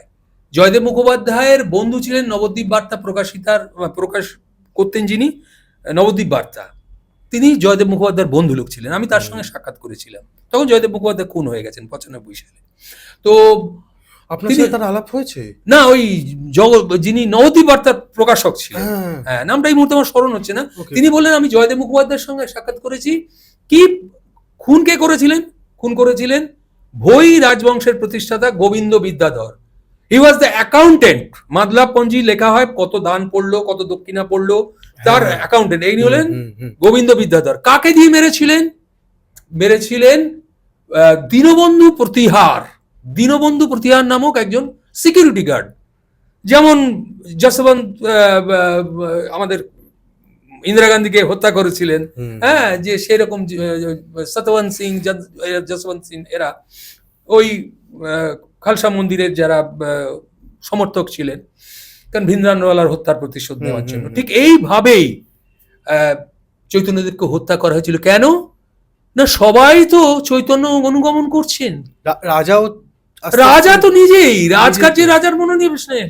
ওদিকে দাক্ষিণাত্য থেকে কৃষ্ণদেব রায় তিনি এগিয়ে আসছেন, এগিয়ে এসে একেবারে উড়িষ্যার সীমান্ত পার হয়ে গড়মন্দারণ পর্যন্ত চলে আসছেন।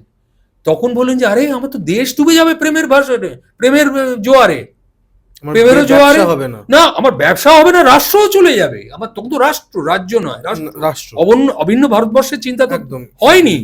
এটা সিপাহী বিদ্রোহের আগে বা রেনেসাসের আগে, হ্যাঁ, তখন ছিল না, তখন এগুলো আলাদা রাষ্ট্র। তো কাজেই এই যে বিষয়টি, এটি তো মহা প্রলয়ের কারণ হবে, কাজে একে নিকেশ করতে হবে। কিন্তু চৈতন্যদেব কোথায়? তাকে তো অনেকে বলছেন আপনি আপনার প্রাণটুকু নিয়ে সরে থাকুন, তবে আপনি কথাটুকু বলতে পারবেন। তো বলে ঠিক আছে, এটা নয় অন্য কথা, আমি সড়ক পথে পদব্রজে চললাম।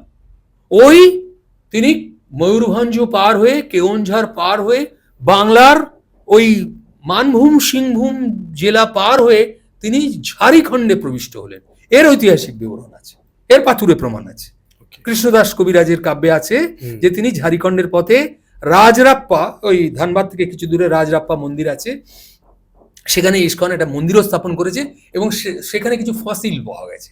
সেই ফসিলে দেখা যাচ্ছে, হ্যাঁ, সেই দেখা যাচ্ছে হাতির পায়ের ছাপ, পেছনের দুখানা পা, আর সামনের পা দুটো এইভাবে তোলা, বাঘের পায়ের ছাপ, শিয়ালের পায়ের ছাপ। এটা গল্প নয়, এই ইতিহাস। কিন্তু আপনি তো তাহলে নবদ্বীপ যাবেন না, মায়াপুর যাবেন না, ব্যবসা হবে কি করে, হোটেল চলবে কি করে? আপনি যদি ওই কাজ্জুতে যান তাহলে তো ওখানে নগর বন্দর হয়ে যাবে। আজ এটা প্রাদেশিকতা। স্যার, আপনি হাইটের প্রমাণ পেয়েছিলেন? কিসের? ওনার যেটা হাইট ছিল বলা হয় না, হ্যাঁ, ওই যে 6 ফুট 2 ইঞ্চি, ওটা তো আজানুলম্বিত, যেটা বলেছেন আমাদের বৃন্দাবন দাস বলছেন, দীর্ঘ বাহু আজানুলম্বিত, শরীর স্বাস্থ্য একেবারে জানুলম্বিত বাহু, যার এই হাতটা একমাত্র ছিল ইন্দ্রনাথের, শরৎচন্দ্রের, হ্যাঁ, যে হাত 1.5 লম্বা হাত শরৎচন্দ্র লিখছে, ঠিক সেরকম তার হাঁটু পর্যন্ত বিস্তৃত হাত। আপনি উঠে দাঁড়িয়ে দেখুন আপনার হাঁটু পর্যন্ত হাত পৌঁছয় কিনা। কাজে একটা লম্বা মানুষের তা শুধুতে স্কেলিটনটা, তার হাত পা সবই তো লম্বা লম্বা হবে, তার এই কাঁধ থেকে গলার এই কণ্ঠহার সেও তো লম্বা লম্বা হবে। কাজে এটা মিলে যাচ্ছে, কিন্তু প্রশাসনিক কারণে সেটা সংগুপ্ত করে রাখা হয়েছে। কিন্তু এটা আমরা বলবো না যে গোটা সমাজ তার বিরুদ্ধে ছিল। প্রতাপরুদ্র হাহাকার করে জয়রামানন্দকে বলেছেন কি সর্বনাশ হলো। এর বিবরণ কোথায় আছে? ওই মাধব পট্টনায়কের বৈষ্ণব লীলামৃত গ্রন্থে। কিন্তু যাকে তিনি শিক্ষা দিয়েছেন, দীক্ষা দিয়েছেন, সেই রারায়মানন্দ মাধবকে বলেছিলেন আমার বা তোমার মৃত্যুর আগে গ্রন্থ যেন প্রকাশিত না হয়। তো 1533 খ্রিস্টাব্দে চৈতন্যদেব খুন হলেন, 1535 খ্রিস্টাব্দে রায় রামানন্দ এবং প্রতাপরুদ্র মারা গেলেন, এবং তার অব্যবহিত পরে ওই যে বলেছিলাম গোবিন্দ বিদ্যাধর একে একে তার খুন করতে করতে তিনি প্রতাপরুদ্রের দুই পুত্র কড়ুয়াদেব এবং কাখাড়ুয়াদেব তাকে হত্যা করলেন তাদের পর্যায়ক্রমে করে। তিনি কিন্তু সেখানে আর বসে থাকতে পারলেন না, তার কারণ সেই কবন্ধরা তাকে তাড়া করতে লাগলো।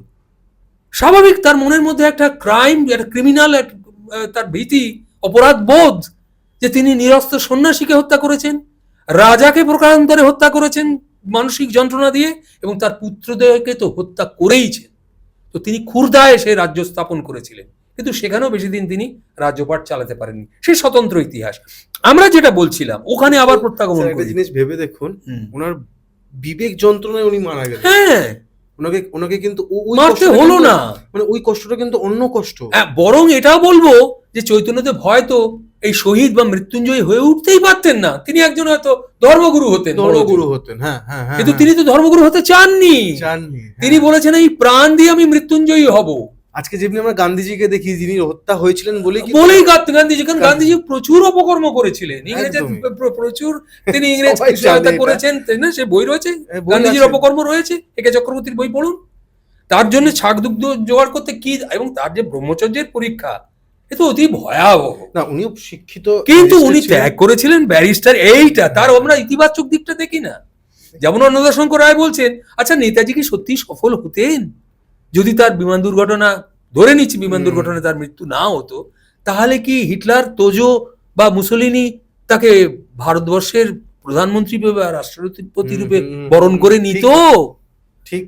তো কাজে এ বিতর্কিত ব্যাপার, কিন্তু তা বলে নেতাজির আত্মত্যাগ তো বৃথা হয়ে যায় না। না, তিনি তখনকার দিনে আইসিএস, কাজে তিনি একটা ভালো চাকরি করে কাটাতে পারতেন। থার্ড না ফোর্থ হয়েছিলেন, হ্যাঁ, এবং ইন্ডিয়ান বিনা মধ্যে। প্রস্তুতিতে, মানে এটা কি মেধা, ওটা বংশানুক্রমিক প্রতিভা। ওই যে জানকী বসুর বাড়ি আমি দেখে এসেছি উড়িষ্যায়, তিনি বহু মামলা এরকম করেছেন গরিবের হয়ে, তবেই না তিনি গরিব কি মাসিয়া হয়েছেন। ওগুলো বংশে থাকতে হয় বাবা, এক পুরুষে হওয়া কিন্তু মানে আপনি অসম্ভব। বলতে চাইছেন আম গাছে আমি হয়, হ্যাঁ, আম গাছে এটা উচ্ছে হয়। স্বাভাবিক স্বাভাবিক। আর যদি হয় তাহলে ওই হালদার গোষ্ঠীর বনোয়ারি লালের মতো হবে, রবীন্দ্রনাথের, যে জমিদার বংশে জন্মেও সে জমিদার বিরোধী হয়েছে। এই রবীন্দ্রনাথের লেখায় হয়েছে। হ্যাঁ, রবীন্দ্রনাথও কিছুটা হয়েছেন। কেমন ছিলেন জমিদার রবীন্দ্রনাথ? অমিতাভ লিখেছেন, অমিতাভ বসু লিখেছেন। স্যার, আপনি আমরা যখন ফোনে কথা বলছিলাম, আপনি বলছিলেন যে এই যে ওনার মৃত্যুর বা যেভাবে হোক হয়েছে, আমরা এটা দেখি, আমরা যেভাবে হোক, আপনারও একটা বিশ্লেষণ আছে। আপনি এই কথার বাইরেও একটা বলেছিলেন, ওখানকার আশেপাশের মানুষেরাও কিন্তু এর জন্য দায়ী ছিল। না, আশেপাশের মানুষ মানে কি দেখুন, পান্ডাগুলোর কথা হ্যাঁ বলছেন? হ্যাঁ, পান্ডা বলুন, দোকানদার বলুন, যারাই, কারণ কি এখানে একটা ভক্তির আবহ তৈরি হয়ে গেছে 400 বছর ধরে, দ্বাদশ শতক থেকে ষোড়শ শতক। তো 400 বছরে একটা পুরো ব্যবসার ক্ষেত্র তৈরি হয়ে গেছে।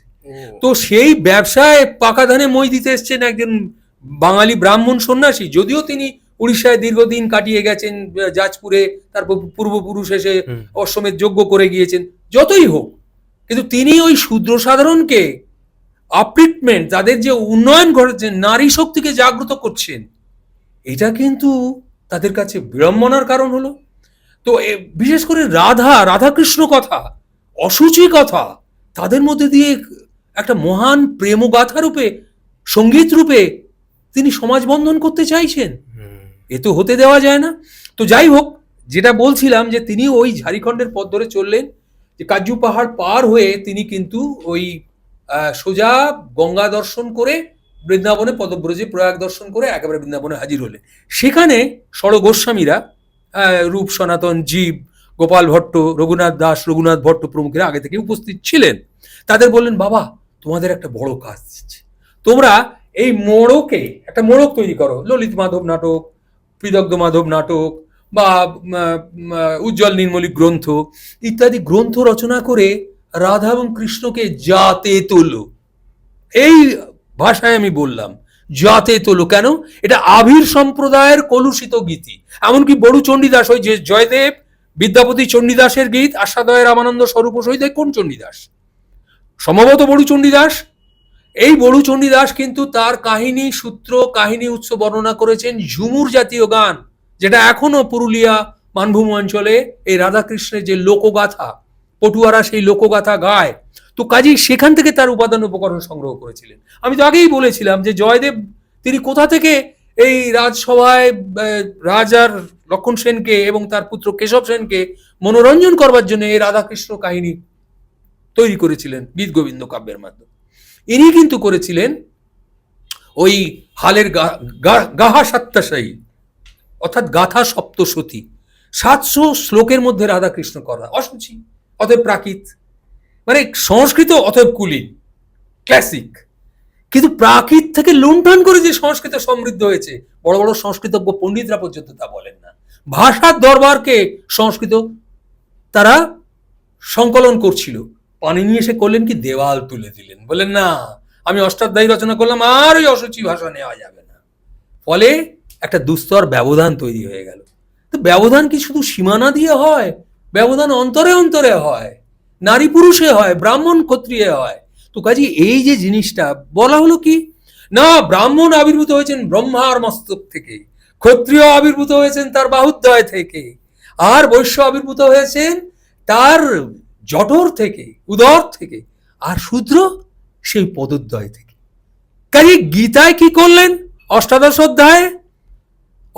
অধ্যায়ের যে অষ্টাদশতম শ্লোকে তিনি কি বললেন? পরিচর্যাত্মকং কর্মং শূদ্রস্যপি স্বভাবজম, অর্থাৎ শূদ্র ওই পর্যায়ক্রমে ব্রাহ্মণ, ক্ষত্রিয় এবং বৈশ্যের সেবা করবে। কে বলছেন? শ্রীকৃষ্ণ বলছেন। তখন তিনি মহাভারতের নায়ক শ্রীকৃষ্ণ। ইনি প্রেমিক কৃষ্ণ নন, ইনি ঐশ্বর্য শঙ্খ চক্র গদাপদ্মধারী কুরুক্ষেত্র যুদ্ধের নায়ক শ্রীকৃষ্ণ, বলবান শ্রীকৃষ্ণ, ঐশ্বর্য শক্তির আধার। তিনি বলছেন কি, যে আমি চতুর্বর্ণ সৃষ্টি করলাম, আমি যুগে যুগে আবির্ভূত হব, কিন্তু শূদ্র সাধারণ তারা কিন্তু এই ব্রাহ্মণ ক্ষত্রিয় বৈশ্য শূদ্রের পদ সেবা করার জন্যই তারা জগতে আবির্ভূত। কই আজকে কোন পণ্ডিত আছেন গীতা থেকে এই শ্লোকটি বাদ দিন, অষ্টাদশ অধ্যায়ের 18 নম্বর শ্লোকটি বাদ দিন, বা একে বলুন যে এটি পরবর্তীকালে প্রক্ষিপ্ত হয়েছে। কাজেই সর্বনাশের বীজটা কিন্তু বোনা ছিল। আপনি বলছেন যে এই মৌলবাদ মাথা চাড়া দিয়েছে, মৌলবাদ তো আপনি রোপণ করেছেন, মৌলবাদের বীজ আপনি তো তাকে রক্ষা করেননি, তাকে তো বিনষ্ট করেননি, তাকে তো প্রবর্তিত হতে সাহায্য করেছেন। আর রাজার যেহেতু ক্ষত্রিয় ব্রাহ্মণ, তাকে দুর্বুদ্ধি দিয়ে, ব্রাহ্মণের বল নেই, তার বিদ্যা আছে, দুর্বুদ্ধি আছে, রাজাকে চালিত করেছেন, যে যুগে যুগে কালে কালে হয়েছে। আমার এক সহকর্মী বন্ধু অসীম পাল, অধ্যাপক, তিনি সম্প্রতি রিটায়ার করেছেন, তিনি ইতিহাসের অধ্যাপক। আমি তার কাছে একবার করজোড়ে ইতিহাস শিখানো, আমার তো ইতিহাস বিষয় ছিল না, পরবর্তীকালে বিএড পড়তে গিয়ে আমি ইতিহাস কম্বিনেশন নিয়েছি, আর ওই উড়িষ্যায় গিয়ে আমি ইতিহাস সম্পর্কে আগ্রহী হয়েছি।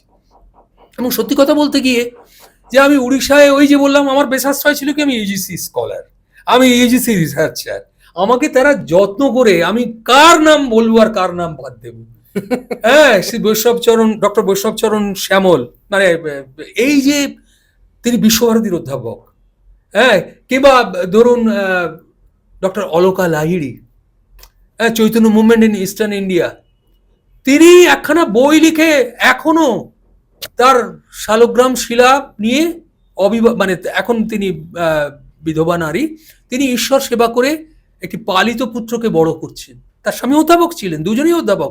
একা তাকে বলেছিলাম, ম্যাডাম আপনি আমাদের কলেজে আসুন। না না না না না, আমি যাবো না, আমাকে ওই অনুরোধটি করবেন না, আপনাকে করজোড়ে নিবেদন করছি। কেন? গেলে আমাকে প্রথম প্রশ্ন যেটা সেমিনারে করা হয়, চৈতন্যদেব কি ট্রান্সজেন্ডার ছিলেন, রূপান্তরকামী? হ্যাঁ, তো এই প্রশ্নটা তাকে করা হতে তিনি খুব বিব্রত বোধ করতেন। এটা কি ধরনের প্রশ্ন? এই প্রশ্নটা সেমিনারে করা, সেমিনারে মানে আমাদের বাক স্বাধীনতার যে প্রশ্ন করি, কিন্তু এরও উত্তর আছে, আপনি এই মানে শ্রদ্ধায় মাথা নত করবেন না, যুক্তি দিয়ে যাচাই করে নেবেন। তিনি ট্রান্সজেন্ডার ছিলেন না, কেননা যিনি ট্রান্সজেন্ডার হবেন তিনি সাহস করে হয়তো সুস্থ নারীকে বিবাহ করতে এগিয়ে যাবেন না, সেটা সে যুগেও ছিল, এই যুগেও ছিল।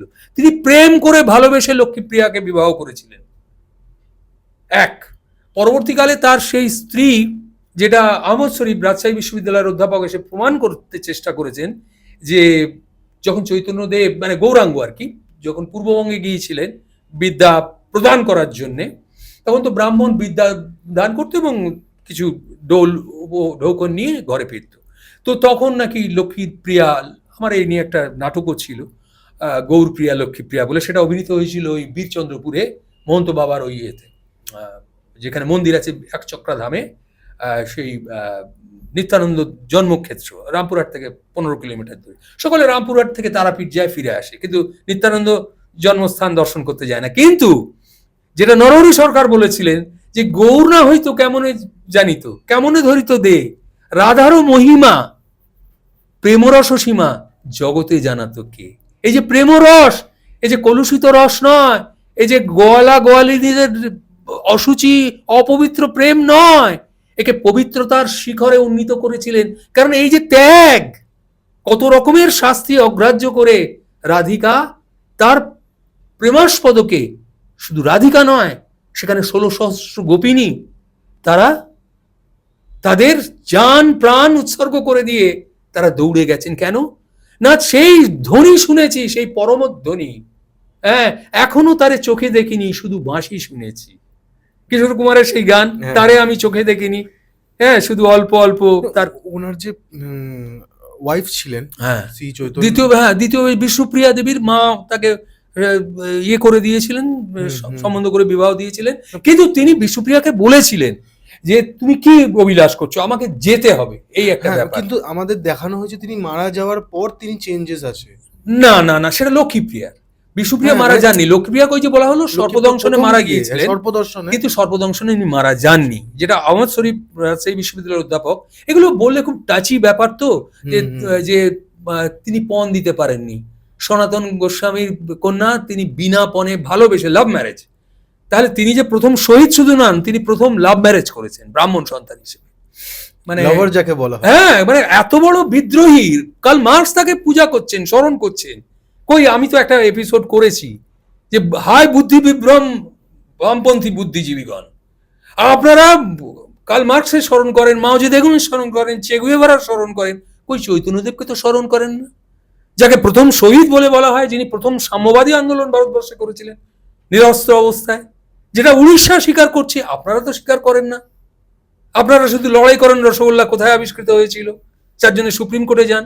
কিন্তু চৈতন্যদেব যে কি করেছিলেন তার জীবনটাকে নিয়ে, মাত্র 47 বছর 10 মাস 10 দিন আয়ুষ্কাল নিয়ে, এটা তো কই কোন ইতিহাস বইতে লেখা হয় না। তো আমার সেই বলছিলাম সহকর্মী বন্ধু, তিনি আমাকে বলছেন, দেখুন যুগে যুগে কালে কালে ইতিহাস ধর্ষিত হয়েছে। আপনি বাবরনামা পড়ুন, আপনি আকবরনামা পড়ুন, সেখানে শুধু তাদের প্রশস্তি। তো যুগে যুগে কালে কালে এইভাবেই কিন্তু ইতিহাস রাজানুগ্রহ পেয়ে কাউকে অরঙ্গজেব খল দুর্জন বানায়, কাউকে মির্জাফর গাদ্দার বানায়। কিন্তু প্রকৃত ইতিহাস তা নয়। অরঙ্গজেব প্রকৃত খল দুশ্চরিত্র ছিলেন না, এটা আমার কথা নয়। তারাশঙ্কর বন্দ্যোপাধ্যায় মহান ঔপন্যাসিক, তার নাতি ডক্টর হিমাদ্রি বন্দ্যোপাধ্যায়, তিনি যাদবপুর বিশ্ববিদ্যালয়ের গুরু নানক অধ্যাপক, তাকে জিজ্ঞাসা করুন যে অরঙ্গজেব কেমন ছিলেন, কি ছিলেন। তো কাজে এই সত্য কিন্তু ঢাকা পড়ে যাবে। সিরাজদৌল্লাকে যেভাবে চিত্রিত করা হয়েছে, মহান বাংলার শেষ নবাব, কিন্তু সিরাজদৌল্লা অত্যন্ত নিষ্ঠুর খল দুশ্চরিত্র ছিলেন, এবং মির্জাফর তার আগেই রাজকার্য ছেড়ে দিয়ে চলে গিয়েছিলেন। কাজে পলাশির যুদ্ধ ওটাও কিন্তু একটা মিথ। এইগুলো নিয়ে আমি চাইবো যে একবার অন্য একটা পডকাস্ট, আর একটা হবে পডকাস্ট। আমি আমি যেটা শেষ করছি, শেষটা এই যে উনি তো চলে গেলেন, আর শ্রীক্ষেত্রে আসেনি। বাসুদেব বললেন যে তুমি আমার একটা অনুরোধ রাখো। তুমি বললে যে এই 24 বছর বয়সে কেন সন্ন্যাস নিয়েছো, কারণ সন্ন্যাস নেওয়ার বয়স এটা নয়। তুমি বললে আমি বেশাশ্রয় করেছি, এটা আমার ভেক, কারণ ভেক না হলে ভিক মেলে না। আমি মানুষের প্রেম ভিক্ষা করতে বেরিয়েছি। আমি অধ্যাপনায় ছিলাম, দিব্যি আমার ডাল ভাত জুটে যেত। তো আমি কেন বেরিয়ে পড়েছি? আমি বেরিয়ে পড়েছি সমাজটা ক্রমশ সনাতন ধর্ম বিলুপ্তির পথে যাচ্ছে। যারা বেদ বেদান্ত বেদাঙ্গ শুধু রচনা করেনি, যারা আয়ুর্বেদ নাট্যশাস্ত্র, যাকে পঞ্চম বেদ সারা বিশ্ব স্বীকার করছেন। আপনি শেক্সপিয়ার থেকে আরম্ভ করে ম্যাক্স মুলার, গেটে, সিলার, মিলার, সকলে কিন্তু সংস্কৃতজ্ঞ পণ্ডিত। এমনকি আমাদের এখানকার উইলিয়াম কেরি পর্যন্ত, ইংরেজ শাসক হিসেবে যারা এসেছিলেন, মার্সম্যান, তো এরা সকলে কিন্তু সংস্কৃত রস সাহিত্যের মূল্য বুঝেছিলেন। এমনকি তারা প্রাকৃত সাহিত্যের দিকেও হাত বাড়িয়েছিলেন, যে ওই সংস্কৃত পরিপুষ্টি লাভ করেছে ওই প্রাকৃত সাহিত্য থেকে। মহারাষ্ট্রী প্রাকৃত রচিত ওই যে গাথা সপ্তশতী, হালের যে গাহা সপ্তাশী, সেটাই এই আধুনিক বৈষ্ণব পদাবলী, যা রবীন্দ্রনাথ নজরুল পর্যন্ত বিস্তৃত যে বৈষ্ণব পদাবলী, নব নব চেতনায় তুমি নব নব রূপে প্রাণে, তো সেই নব নব রূপে এসে যে বৈষ্ণব পদাবলী রচিত হয়েছে, তো এই যে তার উৎস কোথায়, ওই শূদ্র সমাজ, তথাকথিত শূদ্র সমাজ, তথাকথিত ব্রাত্র সমাজ, তো তাদেরকে তুলতে হবে না? তার জন্য শাস্ত্রীয় একটা মোড়ক চাই না? একটা তেতো ওষুধ আপনাকে খাওয়াতে হবে, তাকে একটা সুমিষ্ট ক্যাপসুলের মধ্যে ভরতে হবে না? কত বড় বুদ্ধিমান সায়েন্টিস্ট, সোশ্যাল সায়েন্টিস্ট এই চৈতন্যদেব, উনি বললেন চলো এই রাধাকৃষ্ণকে অবলম্বন করে ভক্তির একটা নতুন সরণি নির্মাণ করি। এখানে কোনো পুজোর নির্দিষ্ট তিথি লাগবে না, নক্ষত্র লাগবে না, ফুল বেলপাতা লাগবে না, পুজো উপচার লাগবে না। তুমি ছুতোর, তোমার এই যন্ত্রগুলি তোমার উপাস্য দেবতা। তুমি কামার, তোমার এই যন্ত্রগুলি তোমার উপাস্য দেবতা। আর তুমি কখন ঈশ্বরকে ভজনা করবে? যখন তুমি ইচ্ছে করবে। তো এই যে ভক্তি, রাগানুগা মার্গীয় ভক্তি, এই প্রবর্তনা করলে আপনাকে ছেড়ে দেবে যারা কট্টরপন্থী, হত্যা করবেই। তো তার আরো আগেই খুন হয়ে যাওয়ার কথা ছিল, কেননা ওই যে বাড়া ভাতে ছাই দেওয়া। তো তিনি তখন বৃন্দাবনে গেলেন, বৃন্দাবনে গিয়ে তিনি এটাকে ডিরেকশন দিলেন ওই ষড় গোস্বামীকে, যে রাধা এবং কৃষ্ণকে কিভাবে এই কৌলিন্যের পর্যায়ে নিয়ে যেতে হবে, তাদের এই প্রেমকে অপার্থিব প্রেম স্তরে, অধ্যাত্ম স্তরে নিয়ে যেতে হবে, এই প্রেমকে প্রেম ভক্তির মোড়কে পরিবেশন করতে হবে। তো এই যে শিক্ষা তিনি দিয়ে গেলেন। আপনি রূপ এবং সনাতনের পরিচয় জানেন, এরা তো দবির খাস এবং সাকুর মল্লিক, এই যে হুসেন শাহের রাজসভার কর্মচারী এবং জবনন্ন পুষ্ট তথাকথিত ষোড়শ শতকের এই রামকেলি থেকে তিনি তাদের কিভাবে রিক্রুট করেছিলেন। কত বড় সোশ্যাল সায়েন্টিস্ট! বললেন আমি তোমাকে বলে দিচ্ছি অমুক জায়গায় তোমরা থাকবে, তোমরা সেখান থেকে সোজা বৃন্দাবন চলে যাবে, আমি চলে যাব। মানে এত বড় একটা কনস্পিরেসি ফর সোশ্যাল বেনোভোলেন্স, সমাজ উন্নয়নের স্বার্থে রূপ সনাতনকে উনি কালেক্ট করে নিলেন, যেমন রবীন্দ্রনাথ করেছেন পরবর্তীকালে বিশ্বভারতী তৈরি করতে। সকলকে আমন্ত্রণ জানাচ্ছেন, অমর্ত্য সেনের ঠাকুরদাদাকে আমন্ত্রণ জানাচ্ছেন, জগদানন্দ রায়কে আমন্ত্রণ জানাচ্ছেন, তারাশঙ্করকে আমন্ত্রণ জানাচ্ছেন। কেউ এসেছেন, কেউ আসেননি। তার নইলে একা রবীন্দ্রনাথ বিশ্বভারতী করতে পারতেন না, অরবিন্দ অরবিল করতে পারতেন না। রামকিঙ্কর বেজকেও তো উনি সকল সেইভাবে রিক্রুট করেছেন সবখান থেকে। রামকিঙ্কর তো পানাসক্ত ছিলেন, কিন্তু সেই দিকটা তিনি বললেন না, ওর ওই দিকটা দেখো। হ্যাঁ, রবীন্দ্রনাথের আমরা যদি ব্যক্তি জীবন চর্চা করি, সেটা তো আধুনিক কালে তো করা হচ্ছে। রবীন্দ্রনাথের উপর তো আর কোনো কপিরাইট নেই। আমি চাইবো যে আমরা চাই আরো অনেক কথা বাকি। হ্যাঁ, সেটা আমি এইভাবে কনক্লুড করছি। কেন বলছি স্যার, ঘন্টা খানেক হয়ে গেলে ইউটিউব হয়তো নেবে না। না, ইউটিউব নেবে না। ব্যাপারটা হচ্ছে আমরা না খেয়েটা তাহলে মনে হয় আমরা হারিয়ে যেতে পারি দর্শক। না, আপনি ব্যাপারটা শুনে নিন যে তার আগে যে খুন হয়ে যাওয়ার কথা ছিল, খুন হননি, এবং খুন হলেন কেন, that is the last episode. ওই যে ঘনশ্যাম রথের কথা বলছিলাম, যে ঘনশ্যাম রথ তিনি সিবিআই অফিসার ছিলেন। এগুলোকে আপনি একটু এডিট করে দেবেন। না, আমি এডিট করব না। না, কেন বলছি, ঘনশ্যাম রথ তিনিও কিন্তু প্রকারান্তরে খুন হয়ে গেলেন, যেটা জয়দেব মুখোপাধ্যায় হয়েছিলেন। কেন? ওই যে উনি রেড করে যে পুঁথিগুলো পেয়েছিলেন, তিনি সিবিআই এর অফিসার হিসেবে সেইগুলো তিনি নিজের কাছে রেখে দিয়েছিলেন এবং ভেবেছিলেন যে তিনি অবসর গ্রহণের পর তিনি এগুলোকে প্রকাশ করবেন। তিনি বিদ্যুৎসাহী মানুষ ছিলেন। তো ইন্দিরা গান্ধীর সঙ্গে তারা একটা টাসল হলো এমার্জেন্সি পিরিয়ডে। তো তিনি ইন্দিরা গান্ধী যে নির্দেশ দিয়েছিলেন যে তখন কোনো মৌল অধিকার বলে কিছু থাকবে না, তুমি নির্বিচারে এইভাবে সরকারি পদ্ধতিতে তুমি গণহত্যা চালিয়ে যেতে পারো আমার নির্দেশ ক্রমে, আমার প্রতিবাদী কেউ থাকবে না, মৌলিক অধিকার বলে আর কিছু থাকবে না, কোনো কোর্ট কাছারি আইন আদালত বলে কিছু থাকবে না, আমার দেশ অন্তত কিছুদিনের জন্য এই জরুরি অবস্থার অধীনে থাকবে। উনি বললেন কি বলছেন আপনি? মানুষের মৌল অধিকার, জীবনের প্রাণের অধিকার, জীবনের অধিকার, শিক্ষার অধিকার, সম্পত্তির অধিকার, ধর্মাচরণের অধিকার থাকবে না? বলে আপনি এত বড় কথা আমার মুখের উপর বললেন, যান আপনি রিজাইন করুন, আর হচ্ছে চুপচাপ নির্বিবাদে আমার অর্ডার ক্যারি ফরওয়ার্ড করুন। উনি দ্বিতীয় পন্থাটাই বেছে নিলেন, উনি রিজাইন করলেন এবং ওই বয়সকালে উনি এসে ভর্তি হলেন আইন কলেজে সম্বলপুরে, এবং সেখান থেকে উনি আইনের ডিগ্রি অর্জন করলেন। এবং তিনি তো already post graduate degree holder ছিলেন, পিএইচডিতে নাম রেজিস্টার করলেন, আরেকজনকে সঙ্গে নিলেন, তিনি বৃন্দাবন চন্দ্র আচার্য। আমি সম্বলপুরে গিয়েছি, সেই ইউনিভার্সিটিতে গিয়েছি, তার বাড়িতে গিয়েছি, এবং আমি বললাম এই বইটা তো অমূল্য রত্ন। প্রদীপরথকে বললাম, বলে যে সর্বনাশ, আপনি এই বই আবার পুনঃপ্রকাশের কথা বলছেন? এই বই আমরা কোন রকম সরিয়ে রেখে আমরা জীবন রক্ষা করছি। কেন না, এখানে চৈতন্যদেবের ব্যক্তি জীবন কথা আছে। ওই যে চৈতন্য বিলাস, যে তিনি যে রূপান্তরকামী ছিলেন না, যেটা লোচন দাস আমাদের এখানে বলে গেছেন, তার যে দাম্পত্য লীলার তার অনাবিল বর্ণনা আছে কিভাবে তিনি বিষ্ণুপ্রিয়া দেবীর সঙ্গে সম্ভোগ লীলা করেছিলেন। শুনে হয়তো অনেক ভক্ত বৈষ্ণব কানে আঙুল দেবেন, কিন্তু এটা লোচন দাস লিখে গেছেন। লোচন দাসকে তো কেউ ব্রাত্য করেননি, বলে ও তো ধামালি জাতীয় গোরনাগরী পদ লিখেছেন, ওই জন্য এটা কষ্ট কল্পনা। নো, সেই কথা আমরা প্রতিধ্বনি পাই ওই চৈতন্য বিলাস গ্রন্থে। যে কাজেই যে চৈতন্যদেব রূপান্তরকামী ছিলেন এই প্রশ্ন অলোকালাইডিকে করেন বলে উনি কোনো সেমিনারে যেতে চান না। আমি কি তার উত্তর খুঁজে পেয়েছি? আমি সবসময় প্রশ্ন খুঁজে পেয়েছি। আমার সার্থকতা এইখানেই যে আমি সেই সব মানুষের সান্নিধ্যে আসতে পেরেছি যারা হয়তো প্রণাম কারো কাছে পান না, কিন্তু তারা প্রণম্য সমাজের কাছে এখনো তারা বেঁচে পড়তে আছেন। এই ডক্টর সুজিত কুমার ভৌমিক, যিনি ঝাড়খণ্ডে মহাপ্রভু বলে একখানা বই লিখেছেন, সেই বইতে উনি দেখাচ্ছেন যে সাঁওতালি ভাষায় পঞ্চপর্বণিয়াতে কোল, ভিল, হো, মুন্ডা এরকম তাদের মধ্যে বিভিন্ন ক্লাসিফিকেশন আছে, কিন্তু তাদের একটাই আইডেন্টিটি, তারা আরণ্যক, তারা অনার্য, আর্য নয়। তারা শত চেষ্টাতেও তারা আর্য গোষ্ঠীভুক্ত হননি। যারা লোভে পড়ে হয়েছেন, কেউ খ্রিস্টান হয়েছেন, কেউ হিন্দু ধর্মে প্রতিষ্ঠিত হয়েছেন, এখনো বেশ কিছু লোক আছেন তারা কিন্তু অনার্য রূপেই নিজেদের গর্ববোধ করে থাকেন। এবং আনন্দের কথা যে সাঁওতালি ভাষা এই ডক্টর সুজিত কুমার ভৌমিকদের, কারণ শুধু ভালোবেসে তো কিছু করা যায় না, প্রশাসনিক কিছু ক্ষমতাও দরকার। তিনি সারা ভারতবর্ষে এই আন্দোলনটাই করবার চেষ্টা করেছেন, অন্তত সাঁওতালি ভাষা আমাদের শিডিউল ভাষা পরিবারের মধ্যে অন্তর্ভুক্ত হোক। এবং আনন্দের কথা যে সাঁওতালি ভাষাকে সেই রাষ্ট্র অন্যতম রাষ্ট্রভাষা রূপে স্বীকৃতি দেওয়া হচ্ছে। তো কাজেই তাহলে সূত্রটা কোথায়, উৎসটা কোথায়? সেই চৈতন্যদেব, যাদের মধ্যে তিনি আপন হয়ে উঠেছিলেন। শুধু তাই নয়, আর ওই যে বলছিলাম বাঘ, ভাল্লুক, সিংহ, গন্ডার প্রমুখ জীবজন্তু যাদের ফসিল ওখানে গিয়ে দেখতে পাওয়া যায়, চৈতন্যদেবের সঙ্গে সঙ্গে তারা চলেছেন দুহাত তুলে দিয়ে বা দুবাহু তুলে দিয়ে। তার কারণ হলো তারা ক্ষুধার্ত না হলে হিংসা করে না।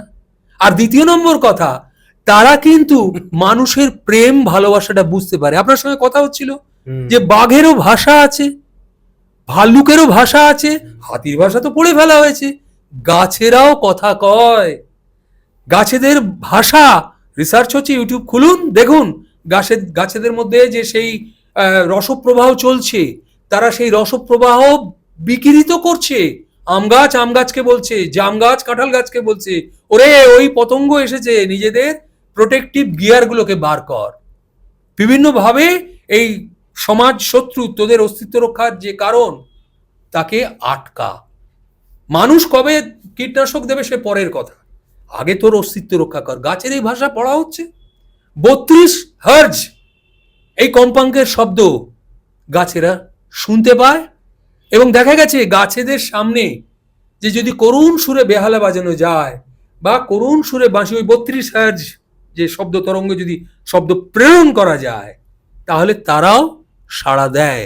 শুধু লজ্জাবতী লতা নয়, আম, কাঁঠাল, জাম, জামরুল সব গাছই সাড়া দেয়। তারা বার্তা বিনিময় করে, শুধু নিজেদের গোত্রের মধ্যে নয়, পরগোত্রকেও তারা বিভিন্ন বার্তা আদান প্রদান করে।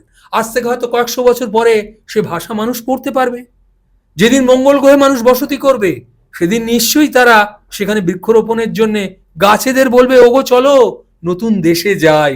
এতদিন তো পৃথিবীতে তোমরা আলো দিলে, বায়ু দিলে, ছায়া দিলে, অক্সিজেন দিলে, অনেক কিছুই দিলে, এবার চলো আমরা এটা নয় অন্য কোথাও অন্য কোনোখানে ডেরা পাতি। তো কাজেই ওই যে ছবি, ওই যে চৈতন্যদেবের সঙ্গে কীর্তন করতে করতে চৈতন্যদেব একা চলেছে, বনের বাঘ ভাল্লুক চলছে, এটা কষ্ট কল্পনা নয়।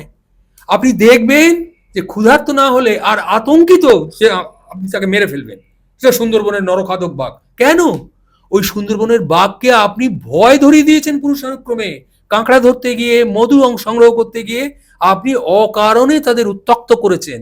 এবং তাদের যখন মিলনকাল, তখন দেখেছেন যে চিড়িয়াখানার মাহুতকেও কিন্তু হাতি ছুঁড়ে তুলে আছাড় দেয়, কারণ মিলনে কিন্তু তারা কোনো বাধা সহ্য করতে পারে না। কারণ সেই পাঠক্রমে তারা কোনোদিন পঠিত হয়নি তাদের মগজ যে এইটা আমাদের সমাজ রক্ষার জন্য করা দরকার, ওকে আমি মারবো কেন, ও আমাকে এতদিন। কারণ ও কিন্তু সেই সময় আর ও থাকে না, ওর কামনা বাসনা তাকে ওই জায়গায়। কেন রাধিকা কি কোনো বাধা মেনেছিলেন? 16 সহস্র গোপিনী কি বাধা মেনেছিলেন?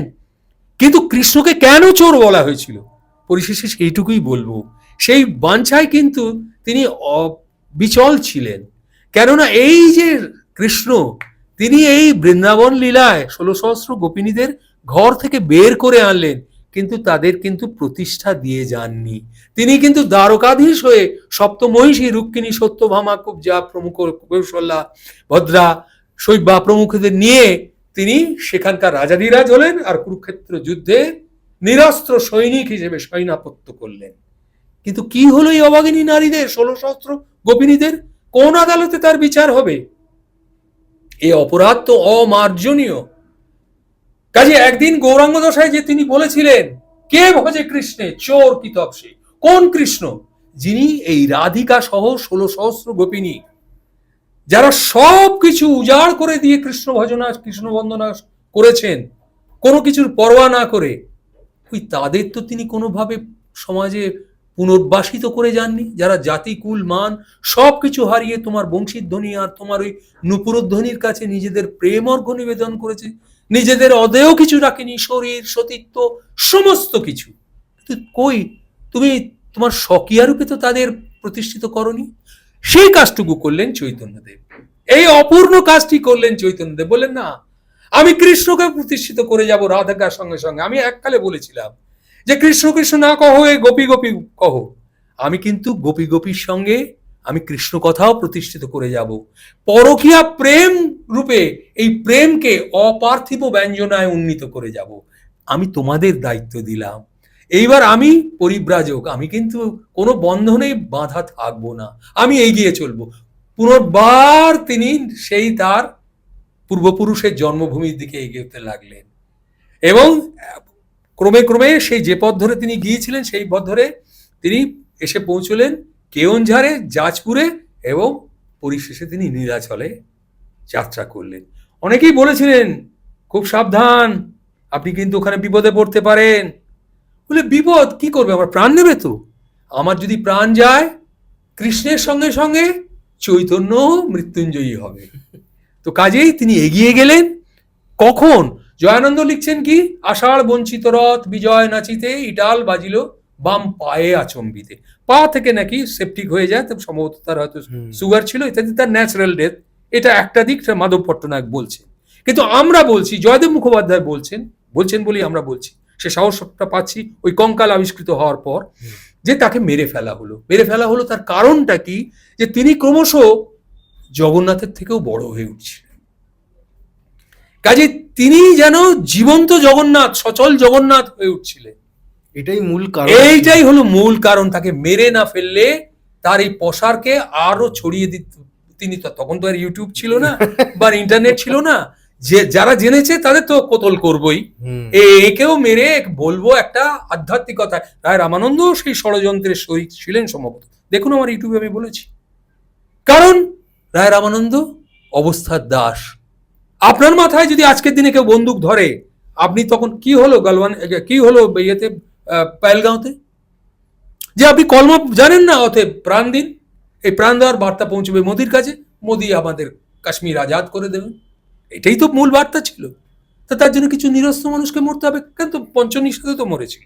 তা চৈতন্যদেব বললেন ঠিক আছে, আমি কিন্তু এখানে হয়তো মারা যাব, কিন্তু ওইখানে এই তোমারে বদিবে যে গোকুলে বাড়িছে সে, ওই ঠিক সেইখানে বৃন্দাবন ধামে এক অপার্থিব প্রেম ও ব্যঞ্জনার যে লীলা কথা ওই ষড় গোস্বামীরা তৈরি করলেন, তা কিন্তু সারা বিশ্বে ছড়িয়ে গেল।